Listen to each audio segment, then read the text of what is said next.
Master, welcome back again to our channel. Panibagong araw, panibagong kabanata na naman ang pagsumasamayin natin ngayong araw na ito. At kung bago ka sa ating channel, pag-click ang subscribe button and hit the notification bell para updated kayo sa ating mga susunod na videos. So mga Master, bago natin simulan ang ating kabanata ngayong araw na ito, huwag po sana natin skip yung ads mga Master, no, dahil malaking bagay na po yan sa ating munting channel. So simulan na natin kabanata ngayong araw na ito. Let's go! Kabanata 751 hanggang 760. Ang dakilang security guard. Kabanata 751 muling paglitaw ng anghel, Bryson Campbell. Kasabay ng isang sipol, nang marinig ang boses, hindi nila alam kung sino ang papalapit, ngunit nang humakbang si Yusuf Zok paakyat sa kalangitan sa ibabaw ng Immortal Island, lahat ng tao sa Immortal Island ay nagulat at halos sabay-sabay na tumakas patungo sa matataas na kalangitan, nagtipon-tipon sa isang lugar. Kasama sa pagtitipong ito hindi lamang ang 4 na pangunahing tribo kundi pati na rin ang 10 paksayon ng tao, ang 5 sinaunang maharlikang pamilya, at maging ang ilang nag-iisang nagsasanay. Kasama nila ang kanilang mga disipulo at mga tagapaglingkod na hindi kakaunti ang bilang, kaya malamang na 1,000 tao ang kabuuan. At sa sandaling ito, si Yusuf Zok ay nakatayong mag-isa, kaharap ang libu-libong katao. Masasabing sa libu-libong taong nasa harap niya, ang mga level 11 Earth Immortal ay napakabihirang, karamihan ay level 12, kasunod ang mga saint, at maging ang ilang matatandang halimaw na lumampas na sa mga saint. Kasabay nito, mabilis na nahadjap ng mga mata ni Yusuf Zok ang agila, at si Isaac Quintana sa ilalim ng agila. Kamukhang kamukha ni Isaac Quintana noon, tanging ang kanyang mga tampok ng mukha ay mas bata at mas gwapo kaysa dati, dahil binago niya ang kanyang katawan upang maging isang immortal nang bumaba siya, at sa gayon ay naging mas bata. Siyempre, sinulyapan lang niya si Isaac Quintana at hindi niya ito binati, kahit nagkunwari siyang hindi niya ito nakilala, dahil ang pagbati sa kanya ay maglalagay sa kanya sa isang mapanganib na sitwasyon. May dalawa kang pagpipilian, wika ni Yusuf Zok sa puntong ito, habang itinaas ang 2 daliri, ang isa ay ang magpasakop sa akin, maging tapat sa akin, at pumirma ng soul contract sa akin. Ang pangalawa ay kamatayan. Pumili ka ng isa. Sino ka ba sa tingin mo? Ang dami namin, ikaw. Kasabay ng malakas na putok, isang batang disipulo mula sa isa sa mga paksayon, na hindi tinatanggap ito, ang nagsalita bago pa man makapagsalita ang kanyang mga tagapagturo, tinangka niyang sawayin si Yusuf Zok na isang taong tanga. Sa kasamaang palad para sa kanya, bago pa niya matapos ang kanyang sasabihin, biglang naputol ang kanyang boses nang mabilis na kumilos si Yusuf Zok, lumabas at umatras ang kanyang daliri, at ang ulo ng binata ay sumabog na sa mga piraso. Sa harap ng mga nanonood, si Yusuf Zok ay humampos na parang kulog sa ilalim ng paningin ng lahat, na may mabilis na pag-atake at pagbawi, na agad na ikinamatay ng prangkang binata. Anak ko, ikaw. Pagkamatay ng binata, sumigaw ang isang nakatatanda sa tabi niya. Ito ba ang nag-iisang anak niya, tapos bigla na lang namatay?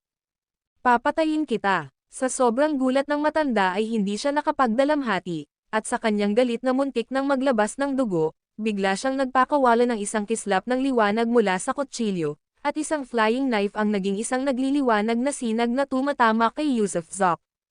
Ang lalaking ito ang sect leader ng Flying Knife Gate, na hindi isa sa 10 pangunahing puwersa ng tao, kundi isa lamang sekta na kaakibat ng Holy Sect.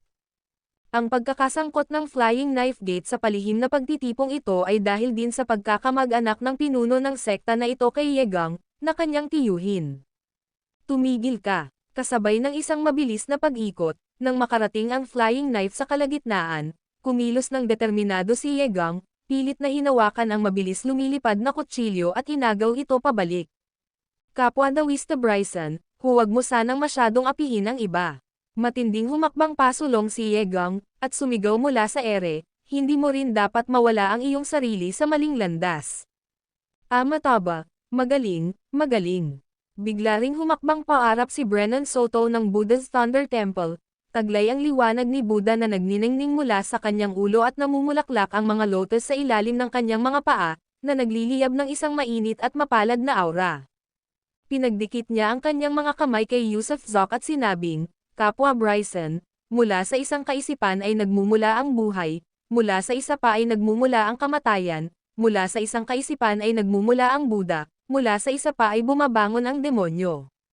Kaibigang Bryson, pinag-alab mo ang apoy ng malademonyong pag-iisip, kung hindi man ito mapatay, natatakot ako sa hindi inaasahang mga kahihinatnan. Tunay nga, nakangiting sabi ni Diego Jacobs ng Blood Race habang humahakbang paarap, sa ating mga banal na kasulatan, sinasabing dapat tayong mamuhay ng may pagkakaisa at pagmamahalan, tayong lahat ay magkakapatid, tayong lahat ay mga anak ng Diyos, bakit tayo maglalaban-laban? Malapit nang magpulong ang engranding pagtitipon ng mga bayani, at narito na ang aming pag-uusapan tungkol sa paghirang sa iyo bilang bagong hierarch ng alyansa. Sa ilalim ng iyong pamumuno, ang sangkatauhan, ang Demon Clan, ang ating alien race, at ang Budismo, lahat ay magkakaisa, na maghahatid sa isang dakilang panahon, tungo sa isang magandang kinabukasan. Ha. Nang marinig ang mga salita ng nilalang na may asol na mata, humagalpak ng tawa si Yusuf Zok at paulit-ulit na tumango, napakahusay ng iyong panukala, Alliance Hierarch. Hindi naman talaga masama, tunay nga, Mr. Bryson Campbell, dala ang iyong divine skills na sumasaklaw sa mundo, tiyak na tutulungan ka namin. Maraming tao ang nagsimulang magpahayag ng kanilang pagsang-ayon at paulit-ulit na pinagsalikop ang kanilang mga kamao bilang pagpupugay matapos makitang ngumiti si Bryson Campbell. Iyan ang tamang paraan, takpan mo muna ang mga mata ni Bryson Campbell, pagkatapos bumaba ng 8 amo sa lower realm bukas ng tanghali, aayusin natin ang kabuoang bilang ng mga kaso. Mabuti, ang pagpili sa akin bilang hierarch ng alyansa, iyan ang sinabi ninyong lahat, at hindi ninyo maaaring talikuran iyon. Biglang umungal si Yusuf Zok, na nagpatahimik sa lahat ng iba pang ingay. Siyempre naman, walang humpay na tangon ni Yegang at ng iba pa. Kung gayon, halika, simula sa iyo, lumapit ka sa harap ko at makipag-ugnayan sa akin para sa isang kaluluwang kontrata. Sabi ni Yusuf, habang nakaturo kay Nicola Peter na iyon. Ano? Nang marinig ang mga salita ni Yusuf, natigilan ang lahat, gusto silang kunin ng lalaking ito bilang mga alipin. Ginoo, Bryson Campbell, naniniwala ka ba talaga na wala kang talo sa mundong ito? Nagbago ang boses ni Nicola Peter, matalim ang tingin habang nagsasalita, dahil hindi lang talaga sila kinompromiso o sineryoso ni Bryson Campbell, at paano sila magiging mga lingkod niya. Mas gugustuhin pa nilang mamatay kaysa maging alipin niya. Tunay nga, wala akong talo sa mundong ito, isang grupo ng mga walang hiya, na nagsama-sama rito at nagbabalak na kalabanan ako, ngayon ay papatayin ko kayong lahat. Kasabay ng isang, whoosh, sumugod si Yusuf, ang kanyang pakay ay walang alinlangang si Nicola. At si Nicola, batid ang agwat sa pagitan nila ni Yusuf, alam niyang hindi na siya makapagpigil at kailangan niyang gawin ang lahat. Kaya, nang makita niyang sumusugod si Yusuf sa kanya, idiniin niya ang isang daliri sa noo nito at mabilis na umatras. Dakilang ama sa itaas, ang iyong anak ay nahaharap sa mga banta, ang buhay ay nakabitin sa isang sinulid, nagsusumamo ako sa iyo, bigyan mo ako ng lakas. Kasabay ng isang, boom, ang hiwa sa kanyang noo ay kumislap ng liwanag, at isang puwersa mula sa loob ang sumulpat sa hiwa patungo sa kanyang katawan. Kasabay nito, ang mga pantas tulad ni Yegang at iba pang mga makapangyarihang nilalang ay nagkalat sa lahat ng direksyon, ang ilan ay tumatawag ng mga puwersa, ang iba ay nagpapahusay ng kanilang mga kapangyarihan, at marami ang nagkukumpulan patungo sa labasan ng Immortal Island. Total, sa sandaling ito, kinakalaban ni Yusuf si Nicola, kaya napakahalaga para sa kanila na samantalahin ang pagkakataong ito para makatakas. Gayunpaman, nang malapit nang marating ng ilan na may napakabilis na bilis ang labasan ng Immortal Island, biglang lumitaw mula sa kung saan ang isang kopya ni Yusuf sa labasan at pinakawalan ang push star palm sa mga sumusugod papunta sa kanya. Bang! Bang! Bang! Sa ilalim ng pagsalakay ng push star palm, maging ang mga santo ay nakatakdang mamatay agad.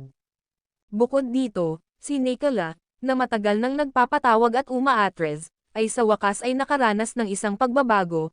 Sumibol ang mga puting pakpak sa ilalim ng kanyang mga tadyang na parang pakpak ng isang sisni, at sa kanyang kamay, nakabuo siya ng isang energy sword, isang cross-sword, na ibang-iba sa mga espadang ginagamit ng mga cultivator.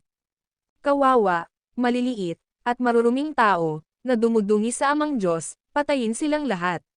Si Nicola, na parang nagkatawang tao, ay iwinawagayway ang espadang krus at, habang kamakawe ang mga puting pakpak, ay gumanti ng atake, sumugod patungo kay Yusef. At sa oras na ito, alam ng ibang mga individual na nagsusuman ng mga kapangyarihan, kabilang sina Ye Gang, Ling Zuzi, Brennan Soto, Sawyer Ford, at Diego Jacobs, na ngayon na o hindi dapat palampasin, at kasabay ng pag-atake kay Nicola, pinakawalan nila ang kanilang pinakamalakas na suntok. Nagtagpo ang mga ito at naging isang napakalaking agos na may kakayahang pamunit sa kalangitan. Kailangan nilang magkaisa, at kailangan nilang ipaglaban ang kanilang buhay dahil ang resulta ng hindi paggawa nito ay kamatayan o pagkaalipin. Ang video na ito ay edited by Urban Storytelling. Kabanata 952 Paghuhugas ng utak ni Buddha. Haha, magsanib puwersa kayo, di ba? Kung gayon, sige na. Humagalpak sa tawa si Yusef Zok, walang takot sa mga bagzo ng enerhiyang nabuo ng pinagsamang puwersa ng mga matataas na amo. Sa halip, isang malakas na diwa ng pakikipaglaban ang bumalot sa kanya. Itinaas niya ang kanyang mga braso, at habang nanginginig ang kanyang katawan, nagpakawala rin siya ng isang puwersa. Hindi ito nakikita at hindi mahahawakan, ngunit nang itulak niya ito palabas, nagsimulang gumalaw ang buong isla ng Immortal. Kasabay ng isang malakas na boom, ang mga bagzo ng enerhiya mula sa mga natipon na powerhouse ay nagbanggaan at ang kanyang star-pushing power, na humantong sa isang napakalaking pagsabog. Sa isang iglap, nadurog ang langit, nabasag ang lupa, at parehong puwersa ay nagpasabog ng isang itim na butas sa kawalan, na pumupunit sa mga banal na paghihigpit ng Immortal Island. Wow! Spurt! Spurt! Spurt! Naputol ang puting mga pakpak ni Nicola, at parang saranggola na naputol ang mga tali, nang hihina siyang bumagsak sa lupa. Naputol ang mga braso ni Master Ye, nabali ang kanyang mga tadyang, nabasag ang kanyang mga lamang loob, at tumalsik ang dugo mula sa kanyang 7 butas. Ang mga mata ni Spirit Void Master ay natanggal ng star-pushing power ni Yusef Zok. Ang iba pa tulad ni na Sawyer Ford, Diego Jacobs, at ilan pang iba ay malubhang nasugatan din at bumagsak sa lupa. Si Brennan Soto lamang ang medyo bumuti ang kalagayan, bagamat dumudugo rin siya mula sa kanyang 7 butas at nabali ang kanyang mga braso, hindi siya nahulog. Sa halip, nagpagulong-gulong siya sa ere ng mahigit 100 beses bago nahihiyang inayos ang sarili, patuloy na dumura ng dugo. Kasabay nito, habang winasak ang mga banal na paghihigpit ng Immortal Island, halos 1,000 tao ang nagkalat at tumakas sa sandaling winasak ang mga paghihigpit na iyon. Bagamat kumukulo ang dugo ni Yusef Zok, hindi naman siya nasaktan. Ipinakita sa kanya ng pagsubok na ito ang nakakatakot na kapangyarihan ng star-pushing power, masasabing walang talo si star-pushing power.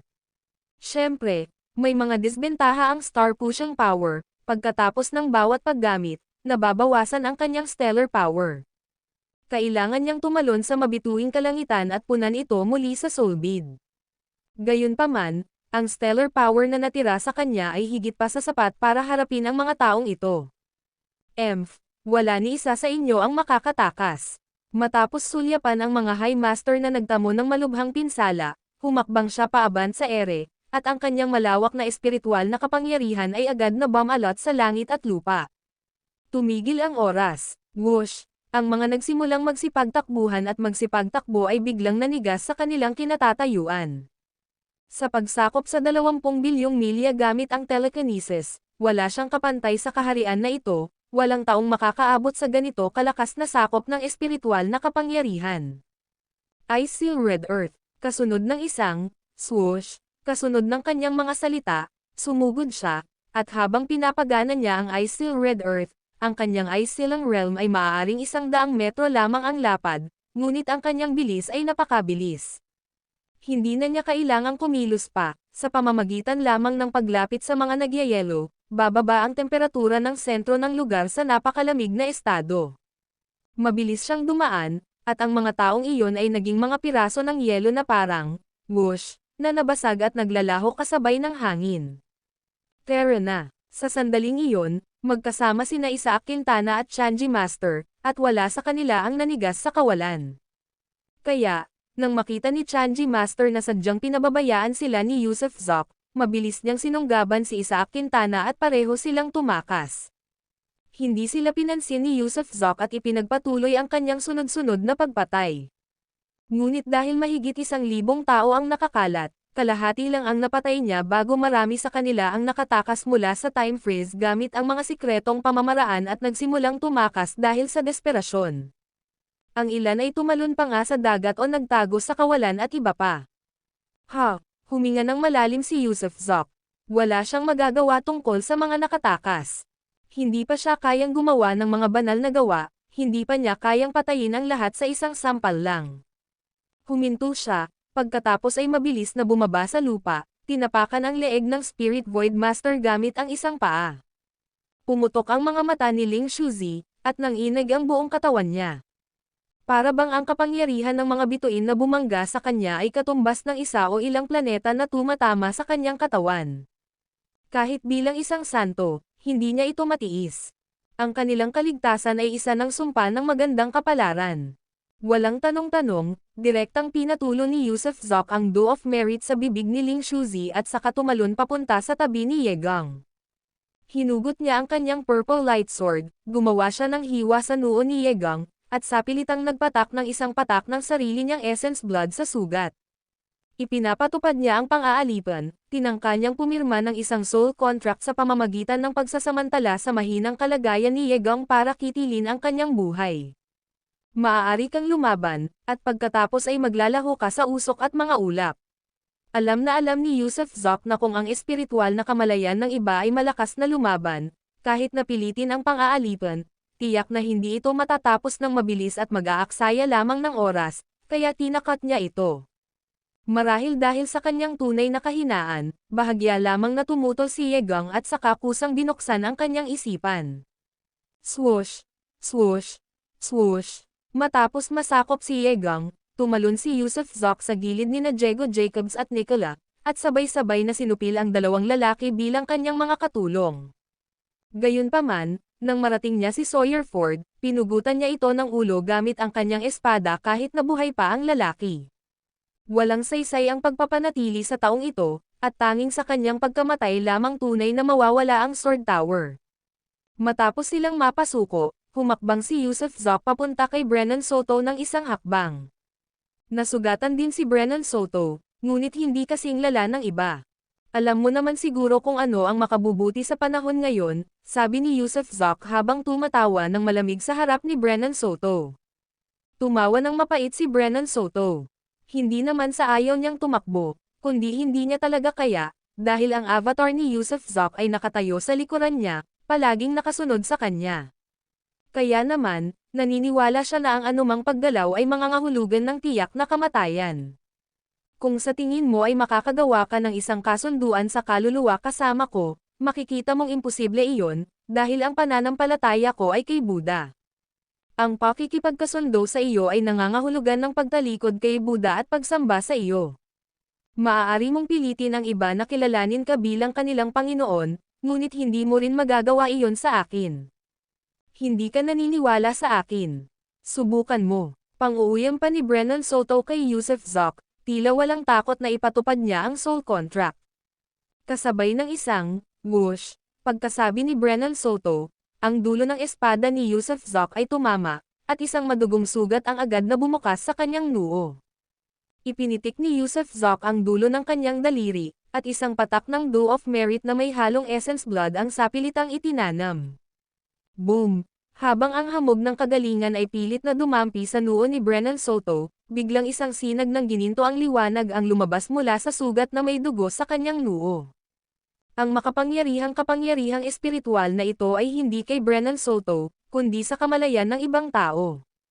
Swoosh! Hindi nakapag-react si Yusuf Zok nang ang gininto ang liwanag ay bumagay sa kanyang crown chakra. Biglang hindi makagalaw si Yusuf Zok, at ang mga mata ni Brennan Soto ay nanlabo, tila wala na sa kanyang sarili, na parang sinasapian ng ibang tao ng sandaling iyon. Ang gininto ang liwanag na iyon ay may dalang isang nakapanlulumong banal na pananaw, Isang banal na pananaw na libu-libong beses na mas malakas kaysa sa telekinesis ni Yusuf Zok, na dinudurog ang lahat ng nasa daanan nito habang sumusulong ito sa kaibuturan ng kanyang isipan.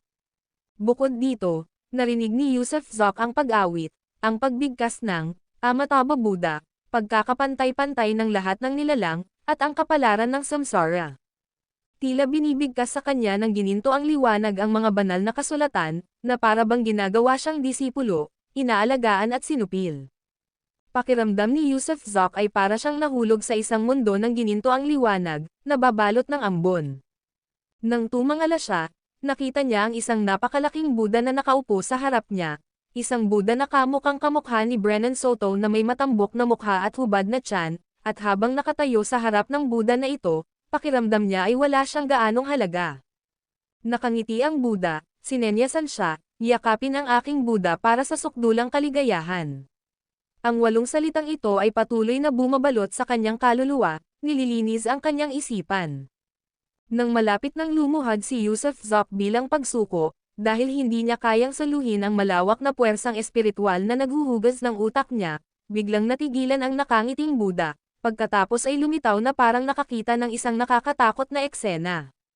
Bang! Nabasag ang matigas niyang ngiti, at kasabay nito ay ang kanyang anyong Buddha na naglaho at naging mga sinag ng liwanag at naglaho. Nagising si Yusuf Zok, at kasabay nito, nakita niya si Brennan Soto sa kanyang harapan na unti-unting naglalaho, at naging mga piraso ng manipis na usok. Ang video na ito ay edited by Urban Storytelling. Kabanata 953 Kaharian ng Langit Pamilyang Goodman. Hindi man sa ordinaryong lipunan ng tao, o sa mundo ng mga tagapagsaka, madalas marinig ang isang parirala, lumampas sa 3 kaharian, hindi sa loob ng 5 elemento. Ang 3 kaharian na ito ay tumutukoy sa langit, lupa, at kaharian ng tao. Madaling ipaliwanag ang Earth Realm, dahil tumutukoy ito sa mga multo at espirito na naninirahan sa Underworld, kung saan ang pinakamisteryoso sa Ming Clan ay mula sa Earth Realm. Malawak ang saklaw ng kaharian ng tao, kung saan ang mga ordinaryong tao ay itinuturing na tao, ang mga cultivator ay tao rin, at kahit na nakaakyat na sa matataas na antas, hindi pa rin nila maalis ang tatak ng pagiging tao. Gaya ng kasabihan, mahirap maging tao, ang terminong tao, ay ginagamit sa napakalawak na kahulugan, kung saan ang mga demon cultivator na nagkatawang tao ay itinuturing ding tao, at sa mga immortal na nasa matataas na antas, mayroong katangiang tao. Sa makatuwid, ang mga immortal ay tao rin. Sa makatwid, ang kaharian ng tao ang pinakamalaki sa lahat ng kaharian, at sa loob nito ay mayroong hindi mabilang na antas, ang mga antas na ito ay tinutukoy bilang iba't ibang antas ng pag-iral. Halimbawa, kunin natin ang pinakamababang antas, ang Lower Element World, na siyang antas ng Origin Star System, isang cultivation plane. Bukod sa Origin Star System, ang eroplanong ito ay naglalaman ng iba pang mga kabihasnan, tulad ng mga kabihasnang teknolohikal, mga kabihasnang matriarchal, mga kabihasnang demon clan, mga kabihasnang duwende, at iba pa. Sa kabila ng Lower Element World ay ang mas matataas na antas tulad ng Middle Element World, Upper Element World, at Immortal Realm. Tama, ang Immortal Realm ay bahagi rin ng Human Realm, maliban sa ito ang pinakamataas na antas sa loob ng Human Realm. Ang mga immortal ay tao rin, marahil ang ilang mga immortal ay maaaring makamit ang kawalang edad, ngunit ang pagiging walang edad ay hindi katumbas ng pagiging immortal. Ito ay dalawang ganap na magkaibang konsepto. Sa kaharian ng langit lamang, at tanging ang mga Diyos ng kaharian ng langit lamang ang maaaring talakayin ang terminong immortal. Ang pariralang lumampas sa 3 kaharian, hindi sa loob ng 5 elemento, ay kadalasang tumutukoy sa isang alamat o pagnanasa, dahil mayroon lamang 3 kaharian sa mundong ito. Kahit na kaya mong tumalon, saan ka pupunta? Hindi ka maaaring tumalon palabas, kaya kadalasan ang pagtalon lampas sa 3 kaharian at hindi sa loob ng 5 elemento ay isa lamang panaginip, na sumisimbolo sa mga nilalang na may karunungan, na ayaw umiral sa loob ng hola ng paikot na makalangit na daw. Gayunpaman, hindi ito usapin ng gusto o hindi, dahil walang ika-4 na kaharian, hindi ka maaaring tumalon palabas. Kaya, maaari ka lamang umiral sa loob ng 3 kaharian na ito, at sa kamatayan, papasok ka sa kaharian ng multo, sa pag-akyat, papasok ka sa immortal o kaharian ng langit, o maaari kang muling magkatawang tao, sa isang walang katapusang siklo, na umiikot sa loob ng tatlong kaharian na ito. Ang kaharian sa langit ang pinakamataas at pinakamisteryosong mundo sa tatlong kaharian na ito, ayon sa alamat, ang kaharian sa langit ang namamahala sa pagpapatakbo ng kalanggitang daw at kumakatawan sa mga batas ng kalanggitang daw. Ang mga Diyos nito ang namumuno sa kapalaran ng sansinukob at sa mga kapalaran ng lahat ng nabubuhay na nilalang. Kunin, halimbawa, ang mga paghihirap ng mga magsasaka. Naniniwala ang mga tagapagsaka na ang mga paghihirap ay paunang natukoy ng mga batas ng langit na daw, gayunpaman, ang mga batas ng langit na daw ay nasa kamay din ng mga Diyos ng kaharian sa langit, na siyang manipulahin pa nga ang takbo ng iyong paghihirap. O kunin ang reinkarnasyon ng mga ordinaryong tao. Pagkatapos ng kamatayan, mayroon bang reinkarnasyon? Papasok ka ba sa mundo ng mga espiritu? Ano ang magiging kalagayan mo pagkatapos ng reinkarnasyon? Ang lahat ng ito ay pinagpapasyahan ng mga Diyos ng kaharian sa langit. Ang kaharian sa langit ay sumisimbolo sa paggana ng makalangit na daw, ito ay parang isang makina, mas katulad ng isang supercomputer, na nagkakalkula at nangingibabaw sa paggana ng lahat ng bagay. Kuwit, sa mismong sandaling ito, sa loob ng heavenly realm, biglang nagbago ang mukha ng isang binata, at habang naglalabas siya ng mahinang ungol, isang guhit ng gininto ang dugo ang umagos mula sa sulok ng kanyang bibig. Ano iyon? Bulalas niya sa takot, nanginginig na nakatayo, may di makapaniwala at pagkamangha sa kanyang mukha, na para bang nakakita siya ng multo. Ang apelyido ng binata na ito ay Goodman, siya ang direktang inapo ng pamilya Goodman ng Heavenly Realm, isang kataas-taasang pamilya na namamahala sa siklo ng Heavenly daw. Ang pamilyang Goodman ay nagtataglay ng isang divine skill na tinatawag na formless mystical body, na nababalitang kasing hirap matutunan ng pag-akyat sa langit. Kahit ang pinuno ng pamilyang Goodman ay hindi pa lubos na nakakabisado ang formless mystical body hanggang sa kasalukuyan. Upang malinang ang teknik na ito, kailangan ng isa na bumuo ng sunod-sunod na Dharma body, na umaako ng 3,000 anyo, gumugulong sa tatlong kaharian upang malinang, at ang 3,000 Dharma body na ito ay dapat magsangkot ng hindi mabilang na karmic effect sa loob ng mga siklo ng makalangit na daw. Ano ang bunga ng karma? Iyan ang paghahangad ng bawat takbo ng buhay. Ibig sabihin, sa loob ng iyong Dharma body, dapat mong taglayin ang mga katulad ng isang ladrilyo, isang emperador, isang kerida, isang makata, isang general, isang karaniwang tao, demon cultivator, Buddha, at alien race. At iba pa at iba pa. Ito ay tumutukoy sa 3,000 Dharma bodies, at ang bawat Dharma body ay kailangang linangin hanggang sa maging mabunga bago ito mabawi. Kung may anumang Dharma body na maagang naglaho, kailangan mong magsimulang muli. Bukod pa rito, ang 3,000 Dharma body na ito ay hindi lumilitaw ng sabay-sabay. Kailangan mo silang linangin isa-isa. Pagkatapos lamang na maisabuhay ang 3,000 Dharma bodies, saka ka lamang maituturing na matagumpay.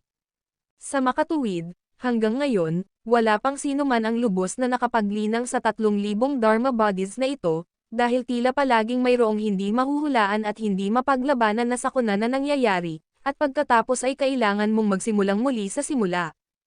Ang Brennan Soto mula noon ay isa lamang panlabas na manifestasyon ng mga Dharma body ng binatang ito. At ang Dharma body na ito ay isa sa mga pinakamataas na ranggong Buddha sa mundo ng Budismo, na tinatawag ding Buddha Brennan. Ang Brennan Soto na pinatay ni Yusuf Zok ay isa lamang panlabas na manifestasyon ni Buddha Brennan. Gayunpaman, ang panlabas na manifestasyong ito, na si Brennan Soto, ay nawasak na ngayon, at kasama nito, ang Buddha Brennan, na naglilinang sa Immortal Realm, ay nawasak din. Sa madaling salita, ang Dharma body ng binata na ito ay si Buddha Brennan, at si Buddha Brennan ay nagpadala ng isang panlabas na manifestasyon, si Brennan Soto, sa mababang kaharian upang mangolekta ng enerhiya ng pananampalataya. Pagkatapos, aksidenteng namatay si Brennan Soto. Ayon sa normal na gawain sa paglilinang ng binata na ito, hindi sana namatay si Brennan Soto.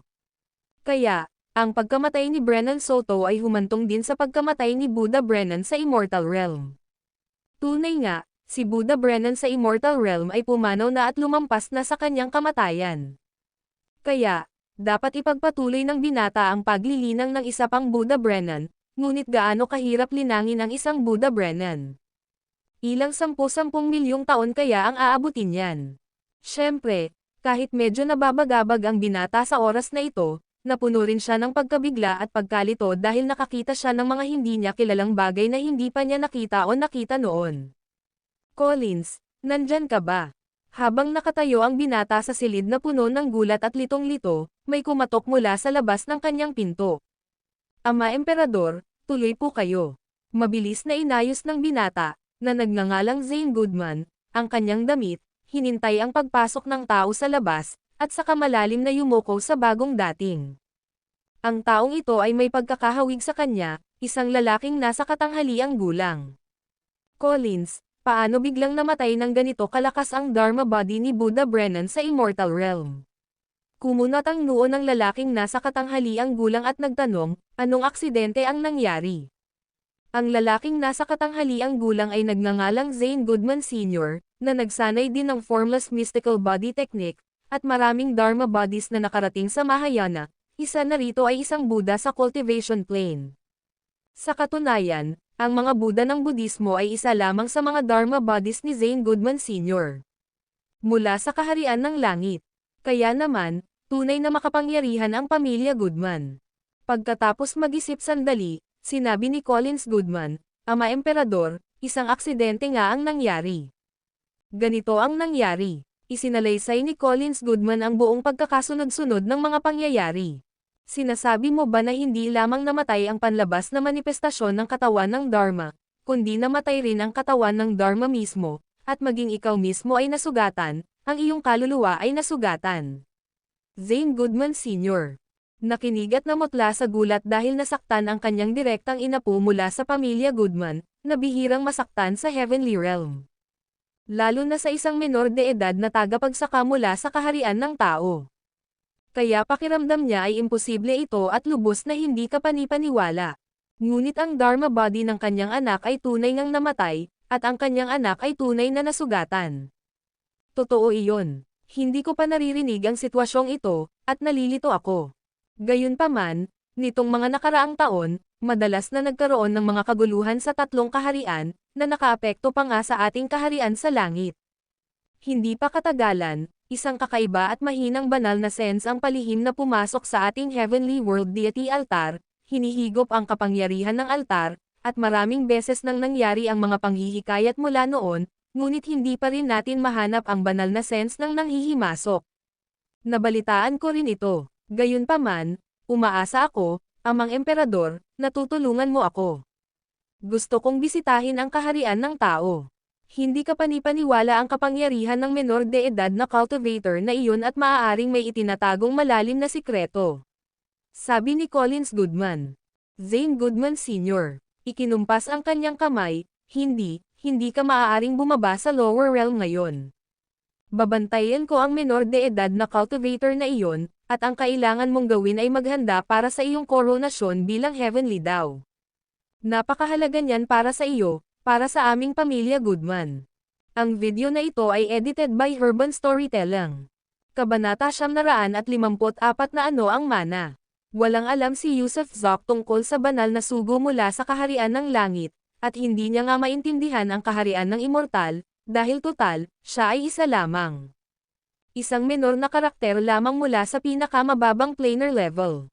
Siyempre, marahil isa siyang malaking pagkakataon ngayon, kahit papaano sa Central Star na ito, ang nangungunang figure sa Origin Star System na ito. Dahil siya ay tunay na naging walang talo. Dahil na-activate niya ang 24 na blood beads at ang telekinesis ay sumasaklaw sa mahigit 2 bilyong milya, taglay niya ang 2 divine book sa kanyang isipan, na bawat isa ay katumbas ng 9 na divine skills, kasama ang Heavenly Strange Fire at iba't ibang espesyal na kakayahan. Kaya, kahit na siya ay nasa maagang yugto ng Mahayana pa rin ng paglilinang, ang kanyang tunay na lakas ay walang kapantay sa maagang yugto ng Mahayana. Ang maagang yugto ng Mahayana ay isa na lamang larong pambata para sa kanya ngayon, umaasa siya sa mga blood beads at sa kanyang mga espesyal na kakayahan. Sa itaas ng kalangitan ng Immortal Island, hinawakan ni Yusuf Zok ang kanyang ulo at sa totoo lang, hindi niya alam kung ano ang nangyari. Gayunpaman, malabo niyang nahulaan na kung si Brennan Soto man o ang dakilang Buddha na nanghimasok sa kaibuturan ng kanyang kaluluwa, tiyak na sila ay sinalungat ng sarili niyang mga blood beads. Muling pinatunayan ng blood beads ang kanyang lakas at kabanalan. Iniisip na saliksikin ang kanyang kaluluwa, gustong angkinan ang kanyang mga iniisip, imposible. Ang pinuno ng sekta na si Tyler Nash, ang demon cultivator na si Ming Shuzi, miyembro ng isang alien race na si Nicola, at ang sinaunang maharlika na si Diego Jacobs, ang apat na ito ay nakaluhod sa ilalim ng mga paa ni Yusuf Zok, sa ere. Hindi masyadong marami ang tinanggap ni Yusuf Zok, ang apat na ito lang, dahil sila ang pinakamalakas, at hindi niya kailangan ng ganoon karaming tagasunod. Wala sa inyong apat ang pinakamalakas sa kani-kanilang puwersa, di ba? Ano ang mga pangalan ninyo? Walang pakialam na tanong ni Yusuf Zok. Oo, sagot ni Tyler Nash, ako si Tyler Nash, ang kasalukuyang pinuno ng sekta ng banal na sekta. Gayunpaman, sa aking banal na sekta, mayroong 9 na kataas-taasang elder, at wala ni isa sa kanila ang nandito. Sumagot din si Ming Shuzi, ang mapagkumbabang lingkod na ito ay si Ming Shuzi. May 10 hari ng mga demonyo sa aking demon clan na hindi pa dumarating, lahat sila ay mas malakas kaysa sa akin. Tumanggo si Nicola na may asol na mga mata, kagalang-galang na Panginoon, ang pangalan ko ay Nicola Peter. Maaari mo akong tawaging Nicola o Peter, at si Prinsesa Ruth ng aking Blue Blood clan ay maaari ring magpatawag ng mga banal na sugon na may 4 na pakpak. Sumagot si Diego Jacobs, ang pangalan ko ay Diego Jacobs. Sa aking pamilya Jacobs, mayroong isang kataas-taasang ninuno na si Zudge Baokshang, na nagtataglay ng mga biyayang ipinagkakalob ng mga sinaunang Diyos. Tumanggo si Yusuf Zok, nahulaan na niya ito, ang mga natipon dito ay mga kinatawan lamang ng kanilang mga puwersa, at hindi naman kinakailangang ang mga kinatawan ang pinakamalakas. Mga figure lamang sila sa harapan. Ang mga tunay na malalaking tao, ang mga makapangyarihang tao, ay hindi kailanman dadalo sa mga ganitong pagpupulong o gagawa ng mga plano. Kailan bababa ang 8 banal na sugo sa mababang kaharian? Biglang tanong ni Yusuf Zok. Tumangala si Tyler Nash sa langit sa kasumagot, wala pang 6 na oras mula ngayon. Saan sila bababa? Dito lang, pero maaaring hindi na iyon posible ngayon dahil nagkaroon ng insidente. Mapanganib ang kanilang pagbaba, at dapat tiyakin na ang lokasyon ng kanilang pagbaba ay lubos na ligtas, kaya maaari silang pumili ng ibang lugar na bababaan. Tumanggo si Yusuf Zok, nauunawaan. Ngayong nakuha na niya ang 4 na kinatawan na ito, malamang alam na ng kani-kanilang puwersa, dahil may ilan na nakatakas at sa gayon ay tiyak na kumalat ang mensahe. Siya nga pala, Ming Shuzi, hindi kita nakitang magbago ngayon lang. Ano ba ang tunay mong anyo? Biglang tanong ni Yusuf Zok. Para masagot ang aking Panginoon, ang aking tunay na anyo ay... mukhang medyo nahihiya si Ming Shuzi, at habang nagsasalita siya, biglang nanginig ang kanyang katawan, pagkatapos ay isang napakalaking leon ang lumitaw sa ere. Ngunit ang liyong ito ay may mukha ng tao. Oo, halos magkapareho ito sa Sphinx mula sa sinaunang Ehipto. Para masagot ang tanong ng Panginoon, ang aking ama ay mula sa angkan ng mga leon, at ang aking ina ay tao.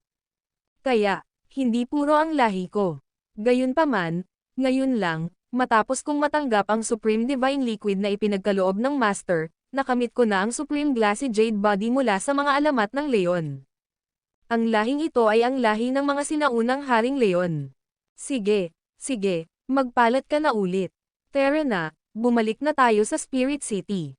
Ikinumpas ni Yusuf Zok ang kanyang manggas, at sa sandaling bumalik si Bryson Campbell sa kanyang anyong tao, agad niya silang 4 na tinangay pataas at naglaho sa isang iglap. At sa sumunod na segundo, nagulat ang 4 nang matagpuan nila ang kanilang mga sarili sa likurang tirahan ng Skyward Tower sa Spirit City. Nakaramdam silang 4 ng pangangilig sa kanilang mga anit at muling naramdaman ang nakapanlulumong kapangyarihan ni Bryson Campbell, isang kapangyarihang hindi mapaglabanan. Kasabay nito, muling nagulo ang mundo. Isang insidente ang naganap sa Immortal Island, at ginawang alipin ni Bryson Campbell ang mga pinuno ng 4 na pangunahing tribo. Ang balitang ito ay nakakagulat at nakakatakot, na nagpaparamdam sa lahat na parang babagsak ang langit. Samantala, hindi kalayuan sa Spirit City, sa loob ng isang puwang na hindi naaayon sa espasyo. Matiim na tiningnan ni Tyler Nash ang pinakabagong balita. Ang nakamaskarang Phantom, kahit walang ekspresyon, ay tila masama rin ang loob. Sa kabila ng masasarap na pagkain at alak sa harap niya, nakaupo lang siya roon nang hindi gumagalaw. Gayunpaman, hindi tumigil sa pagkain si Zeph Trujillo. Bukod sa kanilang tatlo, wala nang ibang tao sa lugar na ito. Phantom, may mga demonyo ba talagang bumababa mula sa mas matataas na antas? Matinis na tanong ni Tyler Nash. Iyan ang balita, at may sumubok ng makipag-ugnayan sa akin para mag-ayos ng isang magandang salo-salo at mga katulad nito, dumampot ang multo ng isang piraso ng karne, umagat ng bahagya, saka napangisi, pero sino ba sila sa akala nila? Mga demonyo sila, at ako rin. Bakit ko sila pakikinggan, bakit ko sila pagsisilbihan? Tama ka talaga, kuya. Ano ba naman ang maganda sa mas matataas na eroplano? Ayokong umangat. Kung gusto ko ng pag-akyat sa langit, nakapasok na sana ako sa mas matataas na antas. Sa tingin ba nila ay kahit sinong demonyong sugo ay kayang bumaba at pamunuan tayo? Huwag mong kalimutan, mga demonyo tayo. Sino ba ang kapamilya nila? Ako ay walang pidgel at suwail sa langit at lupa. Tama, tinakpan din ni Tyler Nash ang bibig niya, sabay tawa, mga demonyong nasa mataas na antas na sinusubukang pamahalaan tayo. Nakakatawa talaga ang biro na iyan. Ang mga demonyo sa likas na katangian ay rebelde at nag-iisa, hindi sila katulad ng ibang mga lahi o angkan, masunurin tulad ng mga mag-aaral na nakikinig sa mga guro. Kung hindi, hindi sila mga demonyo. Little Tyler, may dating sama ng loob ka kay Bryson Campbell, gusto kong marinig ang mga plano mo para sa mga susunod na mangyayari, walang emosyong sabi ng Phantom. Walang plano. Sagot ni Tyler Nash habang nagkikiskis ng kuko, hindi mo alam, napakaganda ng kapalaran ng kapatid ko na ito. Ngayong tamang panahon na, hindi ko na siya kikilalanan. Ito ay ang sarili kong kawalan ng kakayahang makipagkompetensya. Ang dami kong kayamanan pero hindi ko ito nahukay. Kung makakakuha ako kahit isang-100, hindi, 10,000 bahagi ng enerhiya mula sa aking bundok ng kayamanan, hindi ako matatakot sa kanya. Hey, alam naman nating lahat na nakatanggap ka ng mana mula sa isang senior. Maaari mo bang sabihin sa amin kung sino ang senior na iyon? Parehong labis na mausisa sina Zeph Trujillo at ang Phantom. Alam nila ang tungkol sa mga labi ng kalansay sa Soul Summon ng banner ni Tyler Nash, mga labi na malamang ay mula sa isang napakalaking kalamidad, posible pang ang mula sa immortal o heavenly realm. Huwag ka nang magtanong pa, sa ngayon, isa pa lang sa mga daliri niya sa paa ang naayos ko na. Siya, nang marinig ito, hindi napigilan ng dalawang demonyo ang paghinga ng malalim. Ang kalansay na Dharma Body na nakuha ni Tyler Nash ay malamang na Dharma Body nga ng isang banal na nilalang. Katapusan na natin ito, mga kapatid. Parang tadhana na nagkita kaming dalawa. Sino ang nakakaalam kung ilang taon pa bago tayo muling magkita? Sana walang mamatay sa inyong dalawa. Aalis na si Sister, tiningnan ni Tyler Nash ng malalim ang dalawang Demon Lord, pagkatapos ay direktang umalis sa Spatial Rift. Mag-ingat ka, kapatid, sabay kaway din ng Phantom sa kanyang kamay.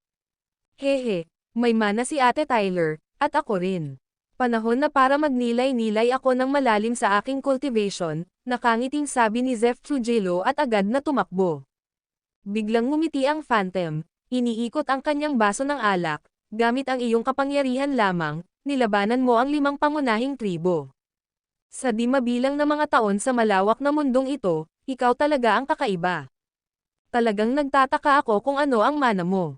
Ang video na ito ay edited by Urban Storytelling. Kabanata 955 hindi inaasahan. Sa tore ng Skyward, mag-isang nakaupo si Yusuf Zoc sa malaking bulwagan, sa sandaling ito, bukod sa kanya, halos walang tao ang tore at maging ang mga kalye sa labas. Simple lang ang dahilan, ngayon ang araw ng asambleya ng mga bayani. Maraming mamamayan ng lungsod ng mga espiritu at mga bayani mula sa iba't ibang panig ang nagtipon sa loob at labas ng lugar ng pagtitipon. Hindi pumunta si Yusuf Zoc sa lugar. Sa katunayan, ang dahilan ng kanyang pananatili ay upang patuloy na maghintay. Hindi dumating si Flor Carson, gayon din sina Sofia, Rachel Fournier, at iba pa. Sa intuition, nadama ni Yusuf Zok na hindi nila makakarating, o marahil ay patay na sila, o sila rin ay nakaakyat na. Kaya, plinano niyang maghintay ng isa pang araw at umalis ng maaga kinabukasan. Siyempre, kahit hindi siya nakapunta sa Heroes Assembly, medyo magulo ang mismong lugar. Ang mga pinuno ng Demon Clan, Alien Race, at sangkatauhan ay naging mga tagasunod niya, na humantong sa ganap na kawalan ng kaayusan doon. Kahit ngayon, hindi pa dumarating ang mga nakatataas sa apat na malalaking angkan. Swoosh! Bigla na lang may dumagundong na enerhiya sa loob ng inn, at muling lumitaw ang Golden Eagle mula sa kawalan. Nitong mga nakaraang araw, hindi hinanap ni Yusuf Zok si Isaac Quintana, at hindi rin siya kinontak ni Isaac Quintana. Gayunpaman, ngayong bumalik na muli ang Agila, malinaw na naghahatid ito ng mensahe para kay Isaac Quintana. Sabi ng tatay ko, tinukoy ng Agila si Isaac Quintana bilang ama nito, na sadyang kakaiba. Sinabi niya na 8 sugo mula sa mas mataas na kaharian ang bumaba at lahat ng 8 sugo ay babae, na darating sa loob ng 2 oras. Pinapayuhan kanyang huminahon muna sandali. Dahil may mga sugo na ipinadala, dapat alam nila ang iyong pinagmulan. Huwag kang maging matigas ang ulo, dahil baka may mga hindi inaasahang kahihinatnan. Bukod pa rito, sinabi rin ni Amang Panginoon na hindi na kailangang hanapin siya. Maayos naman ang kalagayan niya at nais kong ipaabot mo ang kanyang pagbati sa lahat ng miyembro ng kanyang pamilya para sa kanya. Swoosh! Lumipad palayo ang gininto ang Agila pagkatapos nitong magsalita. Ngumiti si Yusuf Zok nang may pag-aalala. Tahimik pa rin si Isaac Quintana, mas gustong mag-isa. Ang totoo, matapos nilang magkita, pareho na nilang binitawan ang kanilang mga alalahanin. Kaya, nagpatuloy si Isaac Quintana bilang batang Panginoon, at ipinagpatuloy naman ni Yusuf Zok ang kanyang buhay. Sapat na iyon para panatilihin nila ang isa't isa sa kanilang mga puso. 8 babaeng sugo. Biglang naalala ni Yusuf Zok ang mga salita ng Agila. 8 babae ang bumaba. Isang hukbong puro babae. Kawili-wili. Marahang natawa si Yusuf Zok habang nakatayo at naglalakad palabas ng pinto papunta sa lugar ng Heroes Assembly. Aabutin ng 5 hanggang 6 na oras ang paglalakad papunta sa lugar mula sa Skyward Tower. Pero hindi naman siya nagmamadali, dahil wala naman siyang balak na dumalo sa asambleya ng mga bayani. Matapos maglakad sa ilang kalye at bumili pa ng isang pakete ng lutong karne ng baka, isang pitsyel ng lumang alak sa isang kanto, nagpatuloy siya sa paglakad, hinahangaan ang tanawin ng lungsod. Sa totoo lang, kahit ilang araw na siyang nasa Spirit City, hindi pa niya talaga ito nagagalugad. Ngunit ang lungsod ay tunay na napakalaki, hindi mo ari. Siyempre, habang naglalakad siya, binabantayan din niya ang bawat galaw sa Spirit City. Ang kanyang telekinesis ay palaging nakapalibot sa lugar. Kasabay ng isang ugong, pagkatapos ng halos 2 oras na paglalakad, isang biglaang pagyanig ang umalangaw-ngaw sa kalangitan sa itaas ng lungsod ng mga espiritu.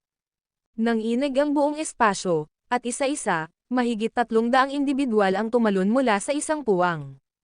Kabilang sa mga taong ito ay mga tao, mga dakilang demonyo na may malalakas na aura, mga miyembro ng lahing alien, mga Buddhist cultivator, at marami pang iba, na may kabuuang mahigit 300 tao. Mga Ginoo, sandaling tumigil si Yusuf Zok sa kanyang mga hakbang. Sa wakas, dumating na rin sila.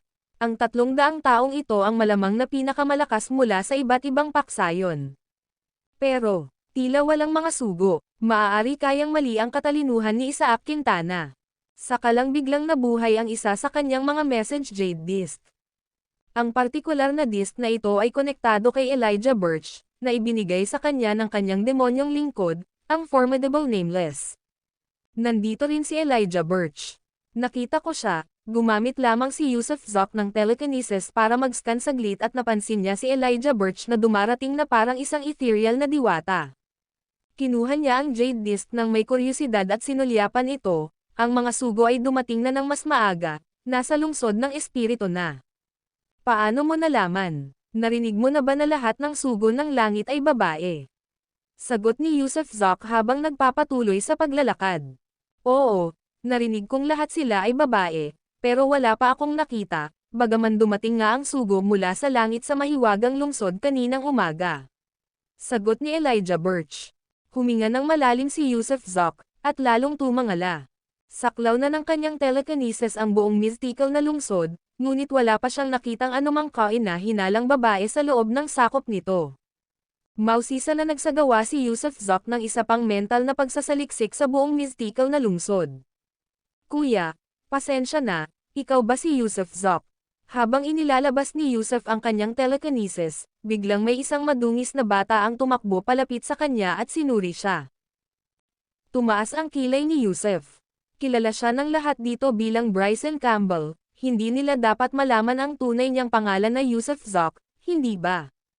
Pero tinatanong ng batang ito kung siya ba si Yusuf Zok. Ako si Yusuf Zok. Ano yun? Tanong ni Yusuf sa malalim na boses. Para sa iyo ito. Pinakiusapan ako ng isang ate na sabihin sa iyo na magkita kayo sa paanan ng sagradong bundok. Sabi ng batang lalaki habang kinukuha ang isang liham at isinuksok ito sa kamay ni Yusuf. Hindi nagmadaling buksan ni Yusuf ang sobre bagkos ay agad niyang ikinalat ang kanyang telekinesis sa paanan ng sagradong bundok. Pero walang tao roon sa paanan ng sagradong bundok. Kakaiba niyang binuksan ang sobra at kinuha ang sulat. Gayunpaman, isang sulyap pa lamang ay nanginig na ang kanyang katawan, sa isang minadalyang pamamaalam, mga taon na hindi pa alam, ngunit naaalala mo pa rin ba ang iyong yaya mula noong mga panahong iyon? Nakaramdam si Yusuf ng pag-agos ng dugo sa kanyang ulo at panlalamig sa kanyang gulugad. Mga sulat ito ni Paisley Kirk, isang liham mula kay Paisley para sa kanya. Pero, paano kaya nangyari iyon? Swoosh! Ano man ang dahilan, totoo man o peke, o kahit isang patibong, wala siyang dahilan para hindi umalis. Humakbang siya sa paanan ng sagradong bundok at nagpakita sa isang pavilion doon. Clap clap clap, pagkababa niya, biglang may pumalakpak. Pagkatapos, isang bitek ang lumitaw sa kawalan sa itaas ng kanyang ulo, at isang babae ang bumaba. Ikaw ba iyan? Biglang tumaas ang kilay ni Yusuf. Kung hindi si Bill Ian Merritt, sino kaya ang babaeng ito? Mukhang hindi ka pa talaga patay at naaalala mo pa nga ako. Kumusta naman? Maupo tayo at mag-usap. Ang itsura ni Chloe Miller ay katulad mismo ng itsura niya ilang taon na ang nakalipas, parang diwata pa rin, ngunit ngayon, tila mas malakas pa siya kaysa dati. Mamatay ka. Walang kalokohang sabi ni Yusuf at biglang inilabas ang lahat ng kanyang kapangyarihan, kasunod ang kanyang pinakamakapangyarihang pusyang star palm. Kung hindi dahil kina Chloe Miller at sa tatlo pa noon, paano kaya siya nahiwalay sa kanyang pamilya? At paanong hindi malalaman ang kapalaran ni na Amber Vance at ng iba pa? Maglakas loob kang kalabanan ako, at mamamatay si Paisley Kirk. Hindi gumalaw si Chloe Miller at malamig lang siyang tiningnan, binanggit ang pangalan ni Paisley Kirk. Tumigil ang palad ni Yusuf sa ere, at nanginig ng malakas ang buong katawan niya. Mabuti, mas katulad lang iyon. Umupo tayo at mag-usap, mahinang pang-aasar ni Chloe Miller. Sabihin mo nga sa akin kung nasaan siya. Kung hindi, mamamatay ka ngayon din. Nag-aalab sa galit si Yusuf, at labis na ikinainis ng pakiramdam na kontrolado siya ng isang tao, na para bang mayroon siyang labis na kapangyarihan ngunit wala naman siyang lugar para gamitin ito. Sumama siya sa akin, pero hindi maputol ng batang babae ang kanyang mga pang-araw-araw na ugnayan at natatakot siyang makita ka, walang pakialam na sabi ni Chloe Miller habang nakaupo siya sa pavilion, at sa isang pagkaway ng kanyang kamay, isang set ng mga kagamitan sa tsaa ang biglang lumitaw. Subukan mo itong immortal tea na dala ko galing sa Element World. Mabuti iyan para sa iyo. Nagsalin si Chloe Miller ng tasa para kay Yusuf. At dumating din si Lara Toff. Hindi ko naman siya dinala rito. Kumusta naman yan? Hindi ba tayo maalalahanin? Alam naming mga babae ninyo sila, kaya pinabagsak namin silang lahat. Natatawang sabi ni Chloe Miller. Ang video na ito ay edited by Urban Storytelling. Kabanata 956 na tatlong kondisyon. Sa mismong sandaling ito, nakaramdam si Yusuf Zok ng lamig na dumadaloy sa kanyang gulugad. Madali niyang maiisip na kapag sina Mia at Paisley Kirk ay nakaakyat na sa mas matataas na antas, kung hahanapin sila ng mga makapangyarihan doon o gugustuhin silang kontrolin, hindi na ito mangangailangan ng anumang pagsisikap. Sa makatuwid, ang sinabi ni Chloe Miller ay malamang na totoo, Posibleng dahil doon ay natalo sina Paisley Kirk at Mia. Ano ang kailangan mo? Bagamat sumiklab ang galit sa loob niya, kahit na gusto na niyang sakalin si Chloe Miller agad-agad, nagawa pa ring pigilan ni Yusuf Zoc ang kanyang galit, pakalmayan ang kanyang hininga, at mabilis na nakabawi ng kanyang kahinahunan. Tama, mas para bang para sa pag-uusap lang yan. Umupo ka at tikman mo itong immortal tea. Dahil naobserbahan mo ang reaksyon ni Yusuf Zoc, mas lalong naging matapang si Chloe Miller. Bagamat malalim niyang sinaliksik ang pinagmulan nito at alam niyang isa itong lalaking may malalim na damdamin at katapatan, habang tumatagal at lumalakas ang antas ng paglilinang, ang mga magsasaka ay may tendensyang lumayo sa pagkakamag-anak at damdamin, kung saan ang mga kasosyo ay nagsisilbing pantulong lamang sa paglilinang. Sa mundong ito, ang mga kasosyo ng mga magsasaka ay walang iba kundi usapin ng kaginhawahan, at habang ang ilan ay maaaring makaranas ng pagmamahal at pagmamahal, sila ay nasa minorya. Kahit ang mga may hawak ng pagmamahal at pag-aaruga, kapag nahaharap sa ilang mga pagpili, ay maaari pa ring talikuran o isantabi ang kanilang mga dating kasama sa paglilinang. Total, pwede namang palitan ang mga partner. Kung may mamamatay ngayon, may iba pang makakasama bukas para magsaka. Kaya, nang gamitin niya sina Mia at Paisley Kirk bilang puwersa, medyo hindi siya mapakali, talagang natatakot na bigla siyang atakihin ni Yusuf Zoc. Pero ngayon, tila balubos na nagmamalasakit ang lalaking ito sa kanyang dalawang babae, at nagbigay iyon sa kanya ng malaking oportunidad sa pakikipagtawaran, ang puhunan para sa negosasyon. Naupo si Yusuf Zoc at, kinuha ang tasa ng tsaa, ininom ang tsaa ng isang lagok. Mabuti, kung gayon ay lilinawin ko na. May tatlo tayong kahilingan, sabi ni Chloe Miller habang nakataas ang isang daliri. Una, kailangan nating pumunta sa iyong tinubuang bayan, ang mga guho ng mga Diyos, at ikaw lamang ang nakakaalam ng sikretong daanan, kaya dapat mong sabihin sa amin. Oh, tinaasan ni Yusuf Zoc ang isang kilay, ang sikretong daanang iyon ay hindi naman sikreto sa mga kamag-anak niya, hindi ba? Marahil ay hindi alam ni Mia ang eksaktong lokasyon nito, ngunit dapat alam ni Paisley Kirk. At gayon pa man, sinabi ni Chloe Miller na siya lamang mismo ang nakakaalam nito. Hey, ikaw lang talaga ang nakakaalam. Para bang nahulaan ang nasa isip ni Yusuf Zoc, bahagyang ngumiti si Chloe Miller. Mapa Paisley Kirk man o Lara Toff, wala sa soul memory nila ang lokasyon ng siping iyon, parang nabura na iyon. Hindi mo naman sana ginawa ang ganoong bagay, di ba? Ganoon ba? Huminga ng malalim si Yusuf Zoc. Hindi niya ito ginawa, pero kung hindi siya iyon, sino kaya iyon? Ang lolo ni Abram Trujillo, ang matandang si G. Trujillo.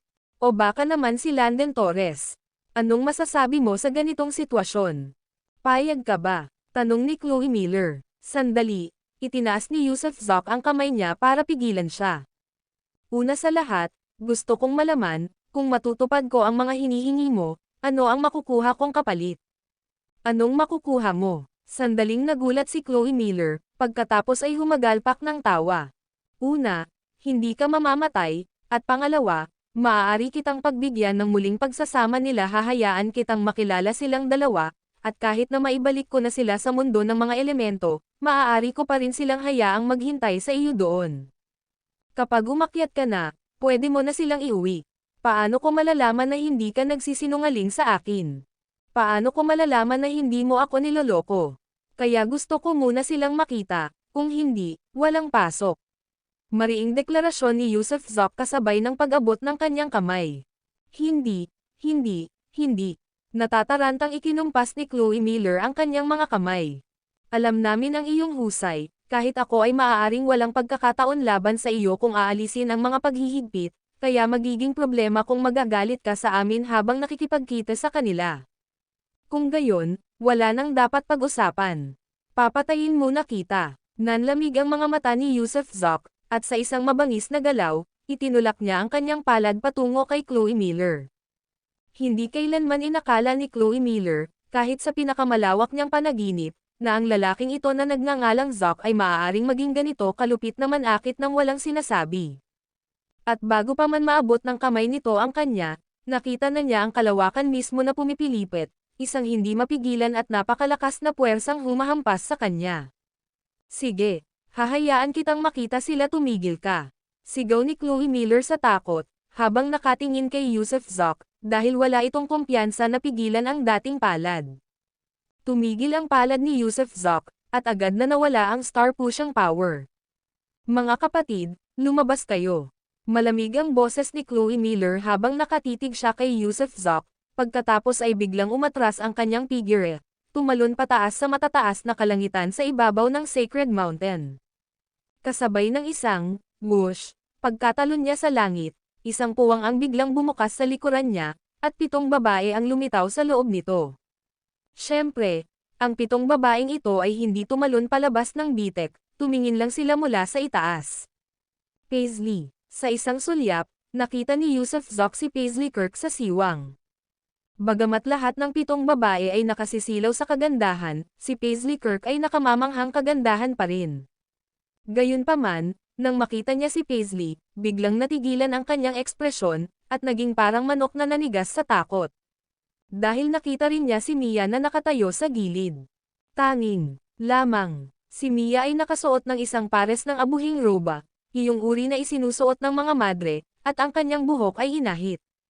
Isang madre. Kumikirot ang puso ni Yusuf Zoc. Lintik ka bang inang, sino ba yan? Napuswing, si Yusuf Zoc habang tumatalon, diretsong tinatamaan ang spatial rift. Gayunpaman, pagkatalon niya pataas, ang espasyong bitek ay sumara, naiwan na lamang si Chloe Miller na nakatayo sa ere.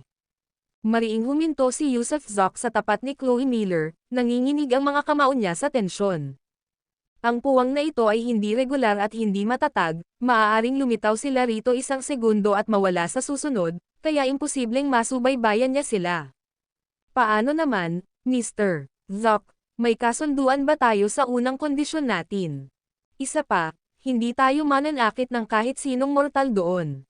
Kung isa sa alang-alang na 3,800 taon na ang nakalipas, malamang wala nang kinalaman sa iyo ang mga mortal na iyon ngayon, tama ba? Gusto lang naming makapasok sa mga guho ng mga Diyos. Magsalita ka na lang ng pangalawa. Pinaikit ni Yusuf Zoc ang kanyang mga mata, biglang naramdaman na parang may mali sa isang iglap, mali sina Paisley at Mia. Una, hindi nakatali sina Mia o Paisley o ano paman, nakatayo sila ng magkakasunod kasama ang iba. Pangalawa, hindi makikita sa kanilang mga mata ang pananabik, pagkabalisa, o lungkot nang makita nila siya. Kalmado sila gaya ng iba, kahit sila pa rin ang kanilang mga sarili, hindi pa rin sila ang kanilang mga sarili. Pinuputol ang makamundong mundo, sila ay hiwalay na sa makamundong mundo. Bagamat hawak pa rin niya ang kanilang mga alaala, nakaraan na iyon, at ang kanilang mga nakaraang emosyon ay nahiwalay na. Sige, habang tumatakbo ang isip ni Yusuf Zoc, isang malakas na, sige, ang pinakawalan ni Chloe Miller at nagpatuloy, sa pangalawa, dapat mong buksan ang iyong kaluluwa at hayaan kaming magsagawa ng soul search ng isang beses, nang walang pagtutol. Ang pangatlo, dapat mong ibigay sa akin ang aklat ng lupa. Itong 3 lang. Kung hindi kayo magkasundo, isipin ninyo ang kapalaran ng dalawang iyon. Sa tingin mo ba papayag ako? Ang pagpapahintulot sa iyo na maghanap ng kaluluwa ay walang ang pag-aabot ng buhay ko sa iyo. Ang pagbibigay sa iyo ng aklat ng daigdig ay mag-iiwan sa akin na walang kalaban-laban at magiging madali rin para sa iyo na patayin, kaya sa tingin mo ba ay sisang-ayon ako? Malamig na sabi ni Yusuf Zoc. Hindi mo kailangang pumayag, wala kaming pakialam. Nagkibit-balikat lang si Chloe Miller. Ang video na ito ay edited by Urban Storytelling. Kabanata 957 Laban. Maaaring hindi ka sumang-ayon, at wala kaming pakialam, naniwala si Chloe Miller na mayroon siyang Achilles, heel ni Yusuf Zoc, kaya nanatili siyang walang takot. Gayunpaman, hindi pa man siya tapos magsalita ay agad na hinayla ni Yusuf Zoc ang kanyang manggas at malamig na sumangot, kung gayon, wala na tayong dapat pag-usapan pa. Ano, hindi ka ba nag-aalala sa kaligtasan ng 2 mong babae? Natatakot ka bang ibalik ko sila sa element world at ipakasal sa iba? Nagdilim din ang ekspresyon ni Chloe Miller. Takot na takot, tumanggo si Yusuf Zoc, pero hindi ako maaaring makipagkompromiso sa iyo. Matigas na sabi ni Yusuf Zoc, minsan ko nang napatay ang isang babaeng minahal ko gamit ang sarili kong mga kamay, kaya kung sakaling ipagkanulo ako ng mga babae ko, kung hindi na sila mapapatawad, balang araw, papatayin ko rin sila. Siyempre, ang dahilan kung bakit hindi ako makikipagkompromiso sa iyo ay dahil hindi ako maaaring mamatay dahil mayroon pa akong pamilya, kapatid na babae, mga kamag-anak at mga kaibigan. Kaya, kung mamamatay ako, susunod silang lahat. Kaya mas gugustuhin ko pang ipagkanulo sina Paisley Kirk at Lara Toft kaysa bigwan ang marami kong mahal sa buhay. Natigilan si Chloe Miller sa mga sinabi ni Yusuf Zoc, at sa katunayan, ganoon nga ang sitwasyon, kung talagang makikipagkompromiso si Yusuf Zoc, maaaring mamatay talaga siya. Kahit hindi pinatay ni Chloe Miller si Yusuf Zoc, hahabulin pa rin siya ng mga tao mula sa Origin Star System na ito. Kaya naman, mas gugustuhin pang isakripisyo ni Yusuf Zoc ang buhay o kaligayahan ng dalawang babae kaysa hayaan ang sarili na mamatay. Sige, ang kailangan mo lang gawin ay sumang-ayon na dalhin kami sa iyong bayan, at saka, hindi ka na makikialam sa mga bagay na may kinalaman sa Origin Star System. Ito ang pinakamalaking konsesyon natin. Bagamat mausisa si Chloe Miller sa kung ano ang nasa isip ni Yusuf Zoc, ayaw malaman ng mga matataas na opisyal ng Element World, ang gusto lang nilang pumunta sa Ruins of the Gods. Ang Ruins of the Gods ang kanilang pangunahing layunin, kumpara sa mga bagay tulad ng Book of Earth at Soul Search, lahat ng ito ay pangalawa lamang, karagdagang mga kondisyon na opsyonal. Kailangan ko silang makausap ng mag-isa. Hiling ni Yusuf Zoc. Hindi posible ang magsalita ng mag-isa, pero pwede kitang makita ulit sila, walang pakialam na sabi ni Chloe Miller. Nag-isip sandali si Yusuf Zoc, ayos na. Sige, lumabas ka. Habang nagsasalita si Chloe Miller, isang alon ng kaguluhan ang nagmula sa kanlurang bahagi ng kawalan, muling nagbago ang kanilang lokasyon, na nagbukas ng siwang sa kawalan sa likuran mismo ni Yusuf Zoc. Habang unti-unting lumalawak ang agwat, muling nakakita si Yusuf Zoc ng 7 babae. At nang sandaling matano ni Yusuf Zoc sina Paisley Kirk at Mia, nang inig ang buong katawan niya, at pagkatapos ay malakas siyang sumigaw, huminto ang oras. Splash! Paano basta-basta susuko si Yusuf Zoc? Ang kanyang pagkukunwari ng kahinaan ay tunay na pagbabalak ng pagpatay. Agad na nagyelo ang kawalan, kasama na ang mismong bitek. Dahil alam niyang walang hinihintay ang oras, humakbang si Yusuf Zoc papasok sa siwang at hinawakan ang mga braso ni na Paisley at Mia. Tara na, kasabay ng isang, whoosh, hinailan niya ang 2 babae palabas ng siwang. At sa sandaling iyon, biglang napaligiran ng liwanag ang mga ulo ni na Chloe Miller at ng 6 na iba pang kababaihan, na naglabas ng isang nakakaluskos na ingay bago binasag ng espiritual na kapangyarihan ang paghinto. Total, mayroon naman silang mga taktika, dahil galing sila sa mas mataas na antas, paano sila walang anumang espesyal na kasanayan. Bukod dito, natauhan din sina Paisley Kirk at Mia at napasigaw ng malakas, na nagpapakita pa ng mga senyales ng pagpupumiglas. Nang mapansin ni Yusuf Zoc ang paghihirap ng mga kababaihan, napagtanto niyang may mali, hindi na sila kasing lapit sa kanya gaya ng dati. Kung noong unang panahon pa lang, sina Mia at Paisley ang malamang pinakaklinggi sa kanya. Kung hinawakan niya ang kanilang mga kamay, tiyak na matutuwa at kikilos sila sa tuwa, nang hindi man lang nagpumiglas. Malakas niyang pag-apakan, tumigil na naman ang oras. Whoosh! Sa pangalawang pagkakataon, ginamit niya ang kapangyarihan para pigilan ang oras.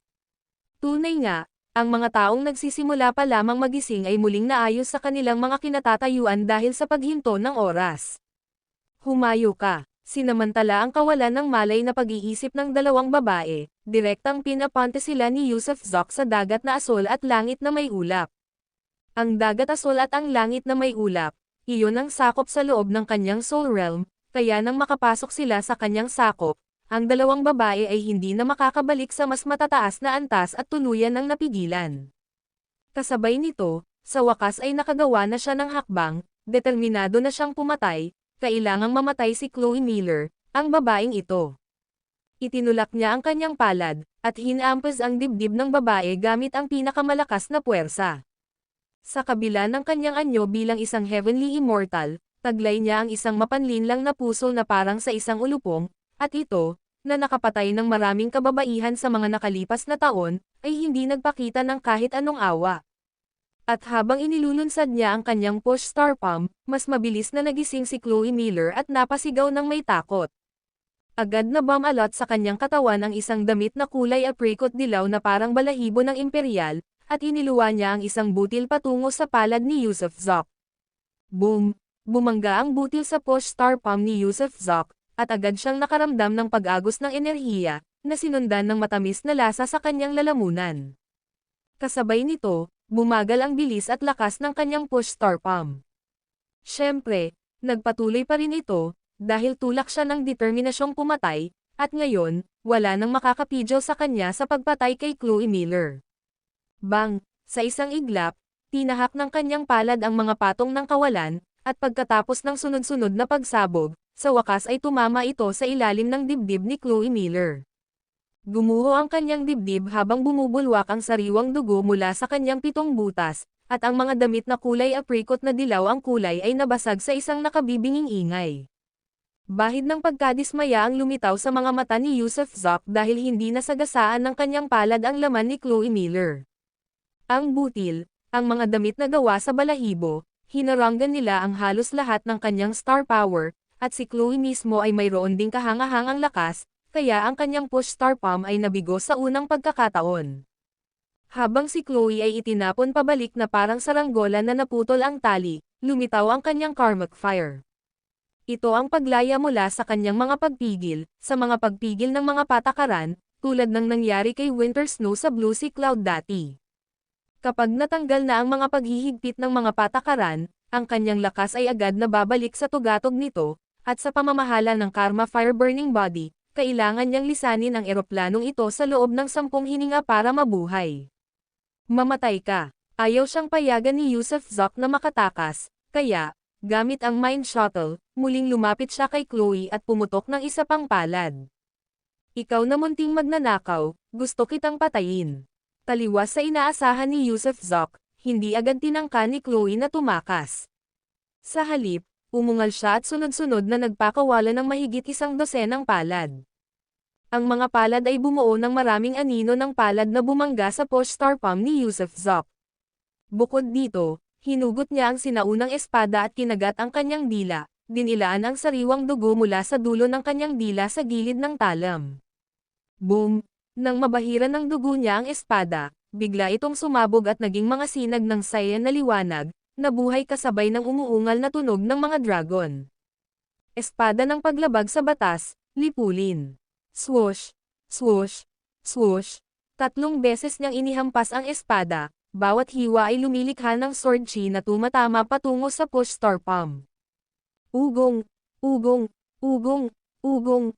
Ugong! Sa sandaling ito ay lumitaw ang 5 apoy sa likuran ni Yusuf Zok, na pag-aari ng 5 babaeng bombero, na kumawala rin sa kanilang mga pagpipigil, sinira ang mga patakaran, at dinala ang kanilang lakas sa pakikipaglaban sa pinakamataas na antas. Sa halip na tumakas, pinili nilang lumaban. Naniniwala silang kaya nilang lumaban para sa 9 sa 10 hininga na itinakda sa kanila, at 1 hininga na lang ang natitira para makabalik sa Element World. Kung gusto ninyong lahat mamatay, kung gayon, mamatay kayo, magbabago, magbabago, magbabago, magbabago, magbabago. Swoosh! Swoosh! Swoosh! Swoosh! Sunod-sunod na lumitaw ang mga duplikado sa likod ng 5 babaeng apoy, at isa pa nga ang lumitaw sa likod ni Chloe Miller, na nagpakawala ng isang walang kapantay na palihim na atake. Push star! Push star! Ang video na ito ay edited by Herban Storytelling.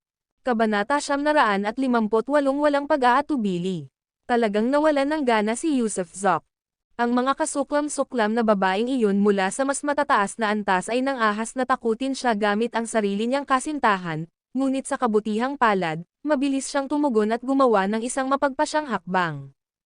Kaya naman, walang pag-aalinlangan, sumabog siya gamit ang kanyang pinakamalakas na lakas sa pakikipaglaban at nagpatawag pa ng 6 na clone para sabay na tambangan sina Chloe Miller at ang iba pa.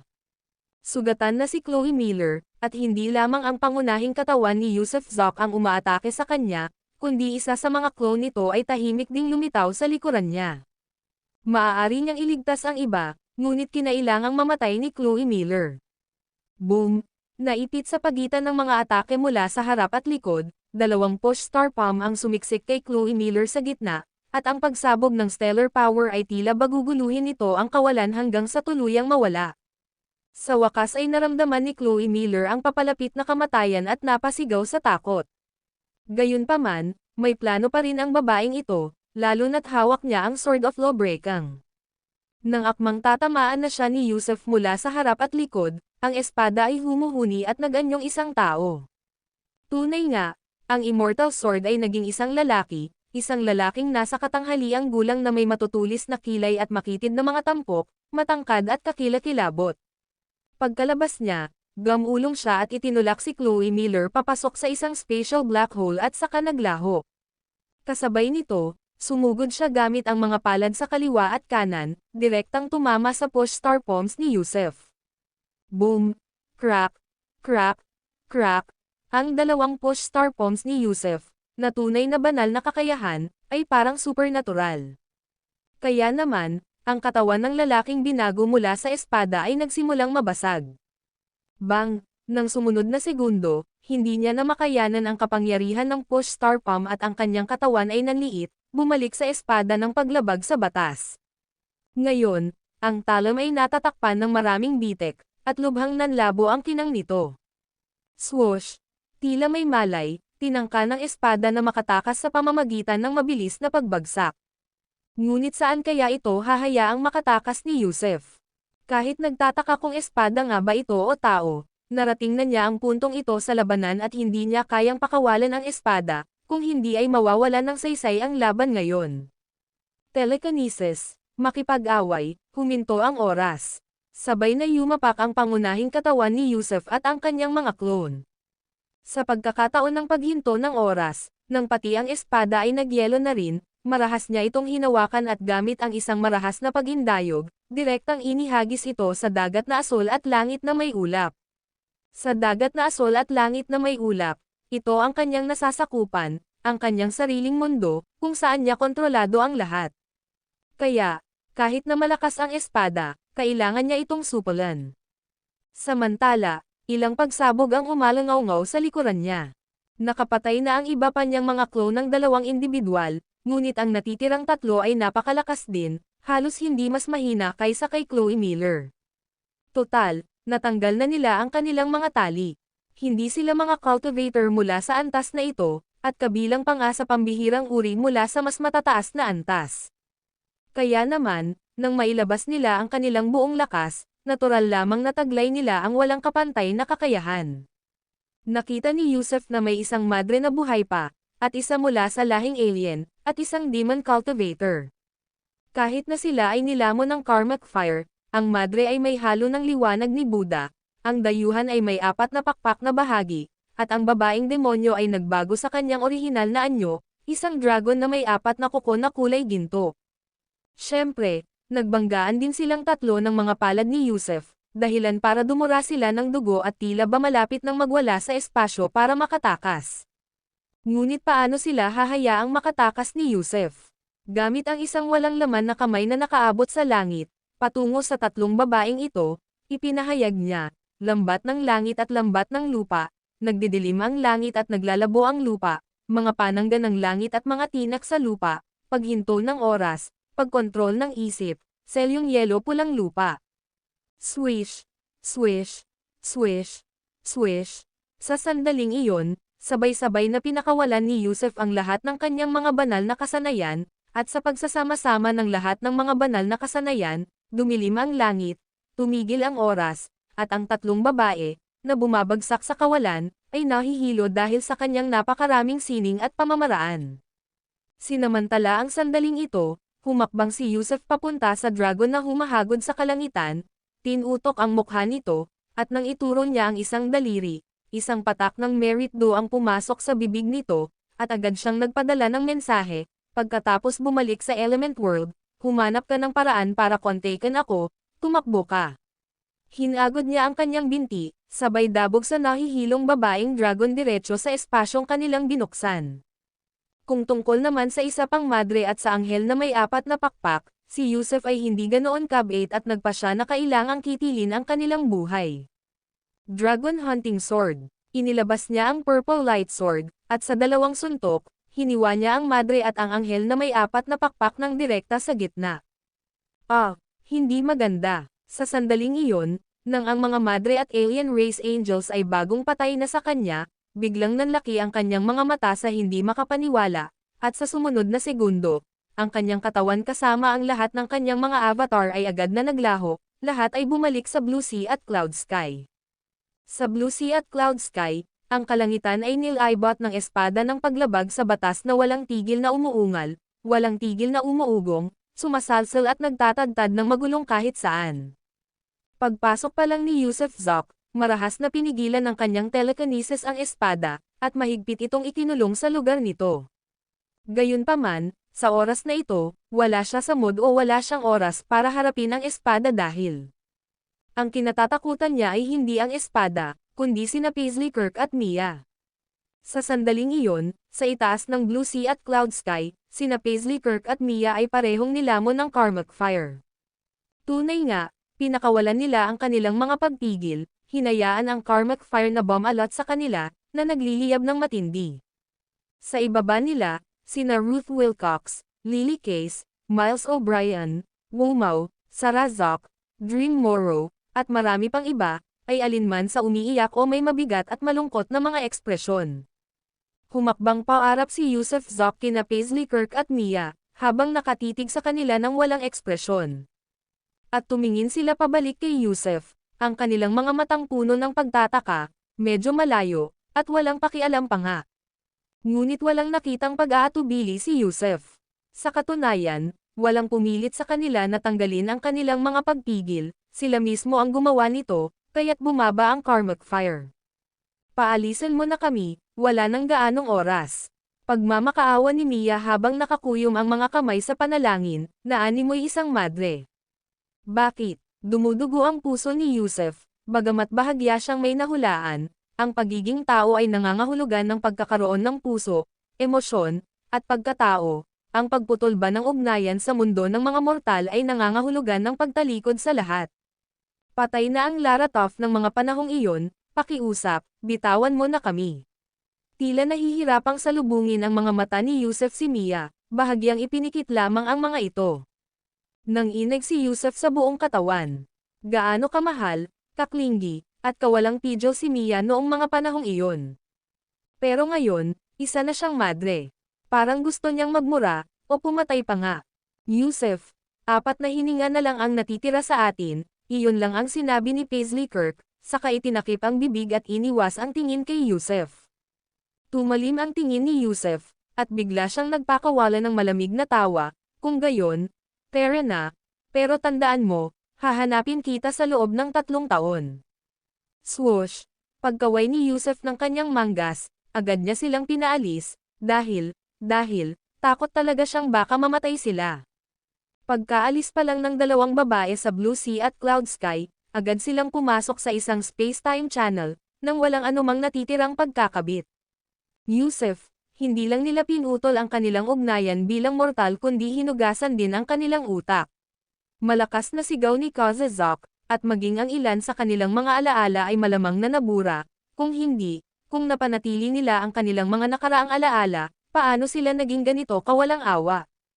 Alam ko, 38 taon na ang nakalipas mula noong huli ko silang nakita, at lagi silang kasama ng aking mga kaaway, kaya naiintindihan ko. Gayunpaman, ipagpatuloy ninyo ang pagsasanay, susuguin ko muna ang espada ng paglabag sa batas. Pinilit ni Yusef ang sarili na huwag isipin ang 2 babae, kailangan niyang sumulong. Siyempre, pupunta nga siya sa Element World makalipas ang 3 taon, at balak niyang alamin kung talagang pinutol na nila ang kanilang mga makamundong ugnayan o may nabura na bang matatamis na alaala. Ang video na ito ay edited by Urban Storytelling. Kabanata 959 ang espada ay naging espiritu. Ugong, ugong, ugong, sa itaas ng kalangitan ng dagat na asol at langit na ulap, ang basag na espada ng paglabag sa batas ay walang humpay na umuungol. Para itong isang espiritual na ahas, at kung ang telekinesis ni Yusef Zok ay magre-relax kahit sandali, ang espada ay liliko at tatagtere ng walang kahirap-hirap, na may napakalaking kapangyarihan.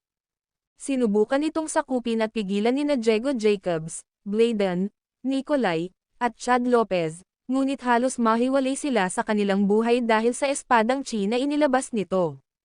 Isa talaga itong top grade na immortal na espada, isa talagang top grade na immortal na espada. Tuwang-tuwa si Bladen. Kahit na malubhang tinamaan siya ng Sword of Lawbreaking, ang makakita ng isang top grade immortal na espada ay nagbigay halaga sa kanya sa buhay na ito. Panginoon ko, mag-ingat po kayo. Ang espadang ito ay may espiritual na katangian, at ang talas nito ay walang kapantay. Hindi ka dapat masugatan yan. Agad na malakas na babala ni Chad Lopez nang makita niyang sinusubukan ni Yusuf Zok na agawin ang immortal na espada gamit ang kanyang kamay. Sa sandaling iyon, ang telekinesis ni Yusuf Zok ay nakatutok na sa espada. Dahil nasa Blue Sea at Cloud Sky, ang kanyang intensyon ay katulad ng kalooban ng langit, kaya sa ilalim ng tatak ng kanyang telekinesis, ang Sword of Lawbreaking ay tanging pag-igkas lamang ang nagawa at hindi nagawang lumipad. Inabot ni Yusuf Zok ang kamay para hawakan ito, at sabay na nagsalita, "Dati, ang espadang ito ay nag-transform bilang isang lalaking nasa katanghaliang gulang. Gayunpaman, matapos kong tamaan ng malakas, bumalik ito sa anyong espada nito." Anong nangyayari dito? Si Yusuf Zok, isang pangkaraniwang magsasaka na walang alam, ay sinamahan ni Bladen, Chad Lopez, Diego Jacobs, at maging ni Nikolai, ang mga pinakatunay na magsasaka, mga natatanging tao na natural na mas marami pang alam kaysa kay Yusuf Zok. Ang dahilan kung bakit pinayagan sila ni Yusuf Zok na makapasok sa Blue Sea at Cloud Sky ay para maturuan ng 4 na gurong ito na nasa Antas Master ang kanyang mga kamag-anak. Dahil ang 4 na gurong ito ang maghahatid ng mga pamamaraan at magtuturo ng mga batas, walang ang tataas ng husto ang pag-unlad ng kanyang mga kamag-anak. Ano? Ang espada ay naging tao. Nang marinig ang mga salita ni Yusuf Zok, labis na nagulat si Bladen at ang iba pa. Akala nila ay espiritual na karunungan lamang ang taglay ng espada, ngunit ngayong nabanggit ni Yusuf Zok na naganyong tao rin ito, sila ay lubos na hindi mapakali, bawat isa ay nakatitig na nanlalaki ang mga mata at natigilan. May nakakaalam ba kung bakit? Hindi nahawakan ng kamay ni Yusuf Zok ang espada ng paglabag sa batas dahil may maliliit na daloy ng hangin na umiikot sa espada, at ang mga pinong daloy na ito ay maliliit na hibla ng chi ng espada, na lubhang nakamamatay. Ito ang depensa sa sarili ng Sword of Lawbreaking. Maliban na lang kung ang isa ay amo nito, walang sino man ang maaaring maglakas loob na hawakan ito. Kung ang espada ay maaaring maging isang tao, dalawa lang ang posibilidad. Sabi ni Bladen nang may kumikinang na mga mata, una ay ang espada ay avatar ng isang tao, na hinulma mula sa isang espada tungo sa isang katawan, kapwa espada at tao. Ang isa pa ay nilagyan ito ng espiritu ng isang kataas-taasang nilalang, at kusa itong legal inang, kaya't mula sa pagiging demonyo ay naging espiritu. Isang avatar ng espada, isang demonyong nagiging espiritu. Matalim na tinaas ni Yusuf Zok ang kanyang mga kilay. Pakiramdam ko mas malamang na isa itong demonyong nagiging espiritu, hindi isang avatar ng espada. Kung isa itong avatar, maaari itong magbagong anyo at magtaglay ng espiritu ng karunungan kahit na matapos ang matinding pinsala. Pero kung titingnan ang espadang ito, tila kulang ito sa espiritual na karunungan, mayroon itong espiritu, ngunit walang karunungan. Singit ni Diego Jacobs. Tama, malamang naliwanagan ito ng isang makapangyarihang nilalang. Unti-unting nabuksan ng espada ang espiritual na karunungan nito, naging may kamalayan, tulad ng Great Sage Elf King, mula sa aking Demon Clan. Ang kanyang orihinal na anyo ay isang sinaunang higanteng puno, na sa paglipas ng mahahabang araw at buwan, dahil sa pagpapakain sa kanya ng araw at buwan at ng espiritual na kapangyarihan, ay natagpuan ang kapalaran at ginaiseng ang espiritual na karunungan nito. Nagsimula itong linangin ang sarili, mula sa pagiging puno, naging demonyo, at kalaunan ay naging isang kataas-taasang dakilang sage, na may kapangyarihang umaabot sa kalangitan, isang napakahabang-habang buhay. Tumango rin si Chad Lopez at sinabing, gayon din, ang espadang ito ay tiyak na nilagyan ng espiritu ng isang tao, sapilitang nilagyan, at ngayon ang espada ay nasa gitna ng paglilinang, ang karunungan nito ay hindi pa umaabot sa katalinuhan ng mga tao. Kaya parang bata pa yan, di ba? May malay, may mga iniisip, pero hindi pa ganap ang pag-iisip. Tanong ni Yusuf Zok na may pagtataka. Tumanggo silang apat bilang pagsang-ayon. Siya nga pala, siguro naaga mo ang lilang espadang iyon mula sa lalaking si Chad Lopez ng God Descendant Sect, tama ba? Sa katunayan, ang espadang iyon ay dapat na isang sinaunang artifact, at malamang na pinipigilan nito ang isang espiritual na nilalang sa loob. Hindi lang kasi mailabas ni Chad Lopez ang diwa sa loob niya, hindi niya talaga ito kayang gamitin. Ganoon ba? Labis na naantig si Yusuf Zok. Parang may pinipigilan din sa loob niya ang purple light sword niya, di ba? Ngunit ito ay palaging matalas lamang, naglalabas lamang ng isang aura na nakakatakot sa mga demon cultivator, na parang hindi pa nito naipapakita ang buong potensyal nito. Pag-aaralan ko ang purple light sword mamaya. Paano ko angkinan ang espadang ito? Pinigilan nga ito ni Yusuf Zok, ngunit ang problema ngayon ay kung paano ito kukunin. Hindi niya ito kayang hawakan, kaya paano niya ito tatanggapin? Walang paraan para maiwasan yan.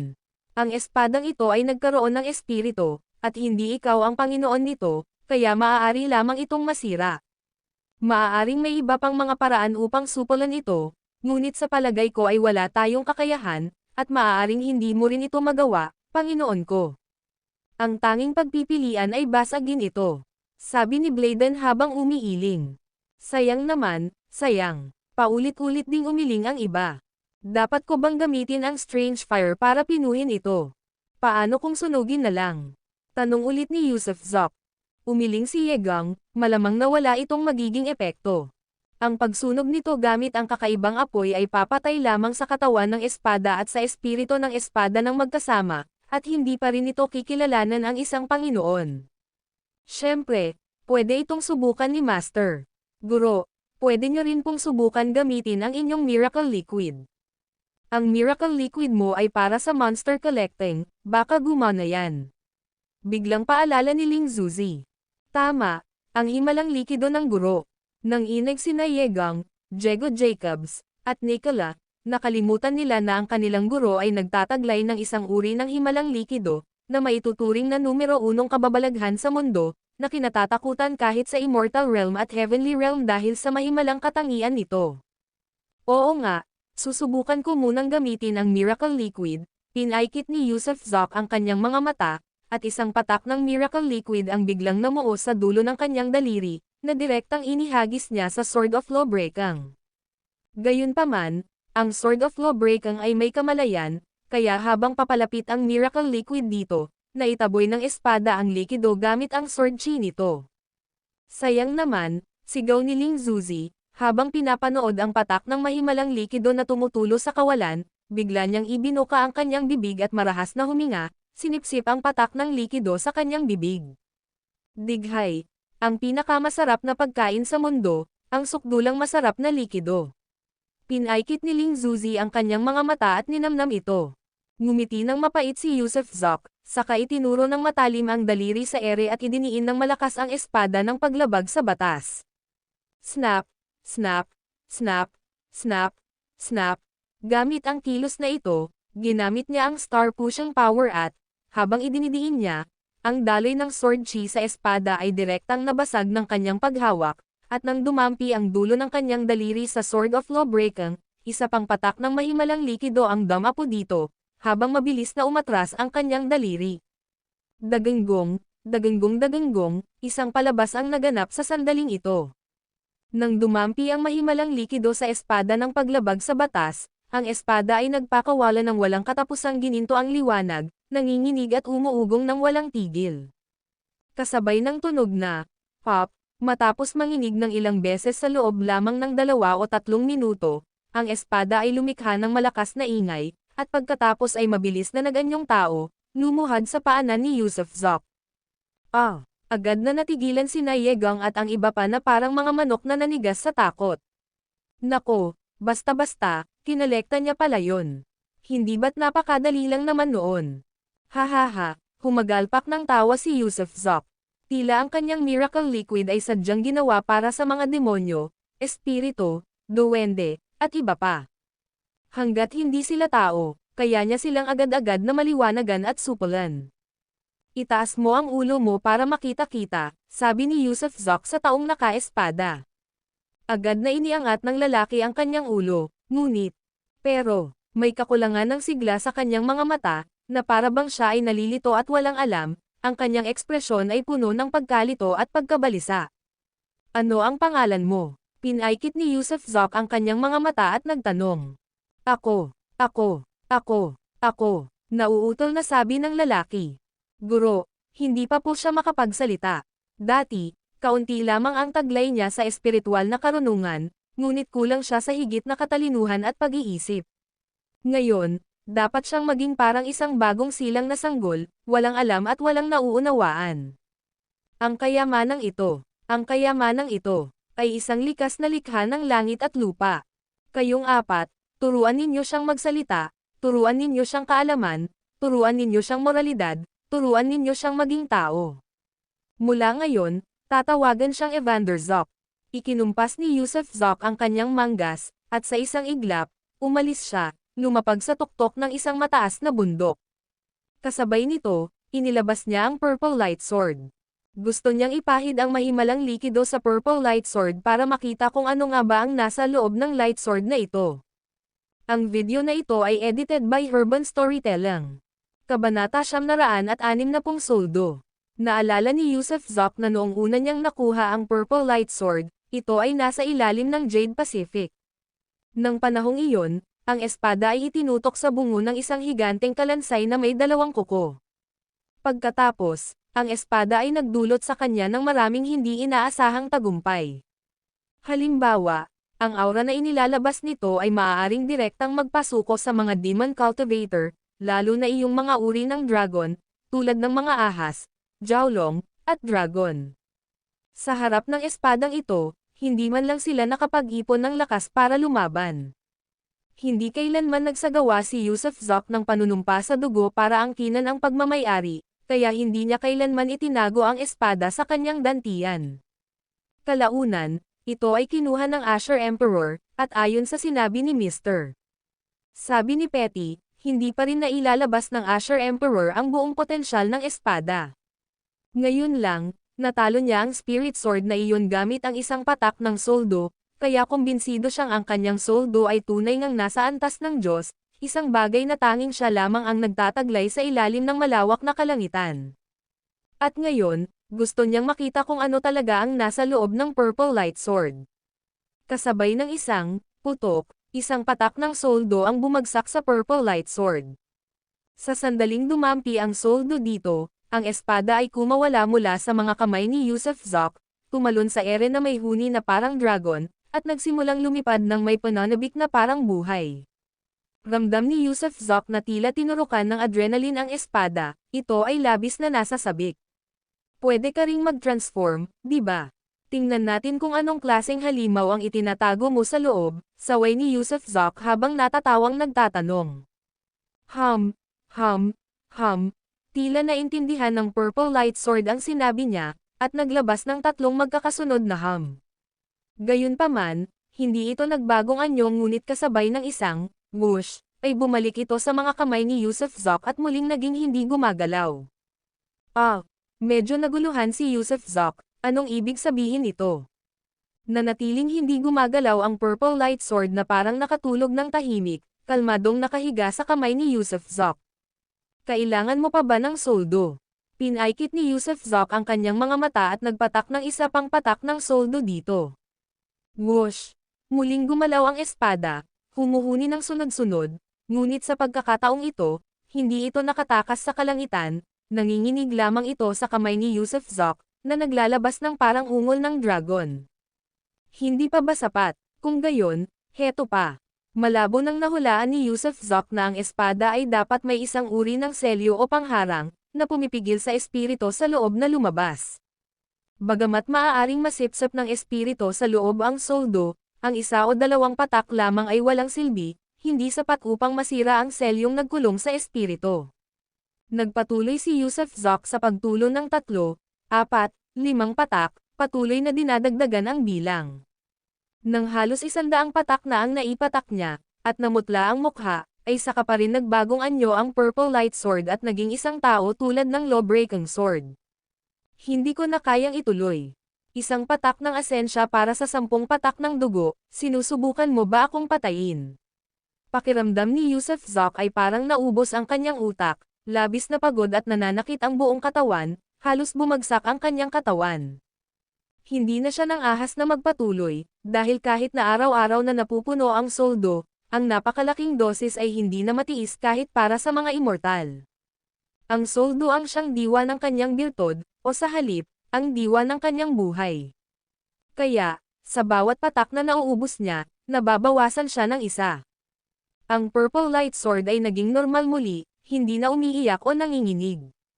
Tahimik itong nakalapag sa kanyang palad, na parang kung wala ang soldo, babalik ito sa pagiging isang ordinaryong espada lamang. Casual na inihagis ni Yusuf Zok ang Purple Light Sword sa kanyang ring space.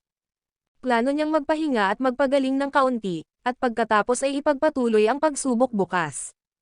Hindi na niya kayang magtrabaho pa ng tuloy-tuloy, kaya kailangan niyang maghintay hanggang bukas para makita. Kasabay nito, tumapak din siya sa ilalim ng isang sinaunang puno ng baging sa Blue Sea at Cloud Sky. Ang punong ito ay napakakapal, natatakot na baka hindi ito mapaligiran ng 12 ng mga tao gamit ang kanilang mga braso, isang tunay na sinaunang puno na umaabot hanggang sa langit. Sa sandaling ito, nakaupo rito sina Ruth Wilcox, Lily Case, Sarah Zok, Kaze Zok, at iba pa, pinag-uusapan pa rin ang mga bagay na may kinalaman kina Paisley Kirk at Mia. Namamaga ang mga mata ni Ruth Wilcox dahil sa pag-iyak. Siya at si Lily Case ang personal na nagpadala kina Mia at Paisley Kirk sa kanilang pag-akyat sa trono ilang taon na ang nakalilipas. Gayunpaman, sa loob ng 3,000 taon na ito, ang isa ay naging madre at ang isa naman ay naging labis na nanlamig, na nag-iwan sa kanya ng kalituhan at dalamhati. Petty Elder, pumunta rin kayong 4 dito. Pagkaupo ni Yusuf Zok, sinenyasan niya ang Petty Elder at ang 3 niyang kasama na sumama sa kanila. Hindi niya masyadong naiintindihan ang mga nangyayari sa Element World, samantalang sina Petty Elder at ang iba pa ay malinaw na mas pamilyar dito. Pinangunahan ng Petty Elder ang nalilito at walang muwang na mandirigma ng eskrima na si Evander Zok, at naupo rin sila sa ilalim ng matandang puno. Panginoon ko, ang tanong mo ba ay tungkol sa kawalang pusong dumarating pagkatapos ng pag-akyat sa langit? Tanong ng Petty Elder pagkaupo niya. Tama. Wala sa amin ang nakakaintindi, maaari mo bang ipaliwanag? Tumanggaw si Yusuf Zok bilang pagsang-ayon. Sa totoo lang, medyo simple lang ang bagay na ito, sagot ng Petty Elder. Sa panahon ng pagtawid sa immortal na kapigatian, ang huling kapigatian ay ang putulin ang mga ugnayan ng mga mortal. Pero bakit kailangang putulin ang ugnayan ng mga mortal? Dahil habang tinatahak mo ang landas ng paglinang ng immortalidad, kung pipiliin mong labanan ang kalangitan upang linangin at hanapin ang buhay na walang hanggan, sa isang tiyak na yugto, kailangan mong lutisin ang lahat ng makamundong alalahanin. Pagkatapos lamang malutas ang mga bagay na ito saka mo lamang makukuha ang pagkilala sa makalangit na daw at makakaakyat sa mas mataas na antas ng pag-iral. Pagkatapos ng pag-akyat sa langit, kukunin ka ng kaukulang sekta at magiging isang bagong disipulo ng mga sektang iyon. Ang ilang ascender, kahit na naputol na nila ang kanilang mortal ties, ay hindi kayang putulin ang malalalim na alaala at ugnayan ng pamilya at hindi tulad ng sinasabi ng mga chismis, nakakalimot kahit sa kanilang mga asawa at anak kapag naputol na nila ang kanilang mortal ties. Mananatili pa rin sa kanila ang mga alaalang dapat ay naroon, at ang mga damdaming **** ay mananatili pa rin. Siyempre, ang pinakamahalagang bahagi ay hindi ang pagputol ng mga mortal na ugnayan kundi ang sekta na gagabay sa iyo sa oras na iyon. Sa iyong pag-akyat, isang sekta ang kukuha at mamamahala sa iyo, simula sa isang soul search upang makita kung mayroon kang anumang mahahalagang magic treasures o divine skills. Total, ang ating daigdig ang pinakadakila sa mga daigdig, na naglalaman ng maraming himala at mga di inaasahang engkwentro na hindi matatagpuan sa mas matataas na daigdig. Kaya kung mayroon kang anumang mahahalagang magic treasures, kahit na middle grade immortal artifacts, o iba't ibang magagandang kayamanan noong panahong iyon. Pasensya na, kukumpiskahin ang mga kayamanang iyon. Siyempre, may mga exception. Halimbawa, kung aakyat ako, hindi maglalakas loob ang mga tao ng sekta na magsagawa ng soul search sa akin, dahil ang aking ninuno, si Zaire Petty, ay isang mataas na miyembro ng sekta. May pinagmulan ako, samantalang ang mga taong hinahalungkat at hinuhubaran ng kaluluwa ay yaong mga walang koneksyon. Ito ang unang balakid, ang pagsasaliksik sa iyong kaluluwa ng isang opisyal ng sekta ng gabay. Ang pangalawang balakid ay ang pagdating sa talent evaluator. Ano ang mga tagasuri ng talento? Sinusuri nila kung taglay mo ang likas na talento para sa paglilinang. Iba ang pagtukoy ng talento sa paglilinang sa element world kumpara rito. Pagkatapos mong umakyat, ang iyong katawan ay sasailalim na sa pagpipino ng kapighatsyang langit, na puno na ng immortal na kapangyarihan, at magbubukas pa ng mga immortal na apertura. Tatasahin ka ng mga tagasuri ng talento batay sa kung gaano karaming mga immortal na apertura ang iyong nabuksan, ang konsentrasyon ng iyong katangiang 5 elemento sa loob ng iyong katawan, at iba pa. Kung magbubukas ka ng ilang immortal apertures at ang iyong 5 elements attribute ay mapapahina, sa kasamaang palad, direktang itatalaga ka ng mga talent evaluator sa pinakamababang antas ng guiding sect tulad ng pagbubuhat ng tubig, pagluluto, pag-alis ng laman ng mga palayok para sa mga significant figure, pagsibak ng kahoy, pagbubuhat ng mga palanquan, pagpapakain ng mga kabayong panglangit, at iba pang mga gawaing mababa ang kalidad, mapapabilang ka sa pinakamababang antas ng sect. Gayunpaman, kung sakaling magbukas ka ng maraming immortal apertures at ang 5 elements attribute sa iyong katawan ay may mataas na kalidad o napakahusay, papansinin ito ng mga talent evaluator, ipapadala ang mga individual na ito sa distribution center ng sect, itatalaga sila batay sa datos ng evaluation, ilalagay sila sa ilalim ng pagtuturo ng isang tao o ay lalaan sila sa inner o outer sect.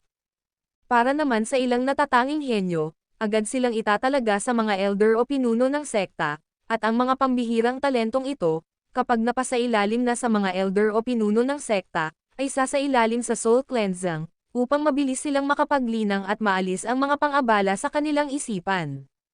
Kabilang dito ang piling pagbure ng mga alaala, hindi ang pagbure ng lahat ng mga ito dahil iiwan lamang nito ang mga ito na parang hanggal.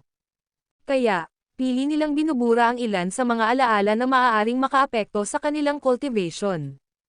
Kaya naman may mga taong maaaring tumingin sa kanilang mga asawa at anak ngunit nananatiling walang pakialam, dahil sa kanilang mga alaala, maaaring umiral ang mga asawa at anak, maaaring may naaalala silang ilang bagay, ngunit hindi ito mahalaga, hindi ang mga ito ang lahat sa kanilang buhay.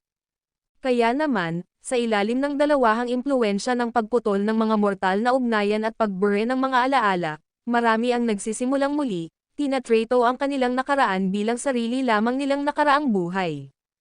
Siyempre naman, Panginoon, hindi mo kailangang mag-alala. Sa pagkakaintindi ko, ang mas matataas na antas ay may tinatawag na soldo. Ang pagkonsumo ng soldo ay maaaring magpanumbalik ng mga nawalang alaala. Gayunpaman, ang soldo ay tila medyo bihira, hindi isang bagay na makukuha ng kahit sino.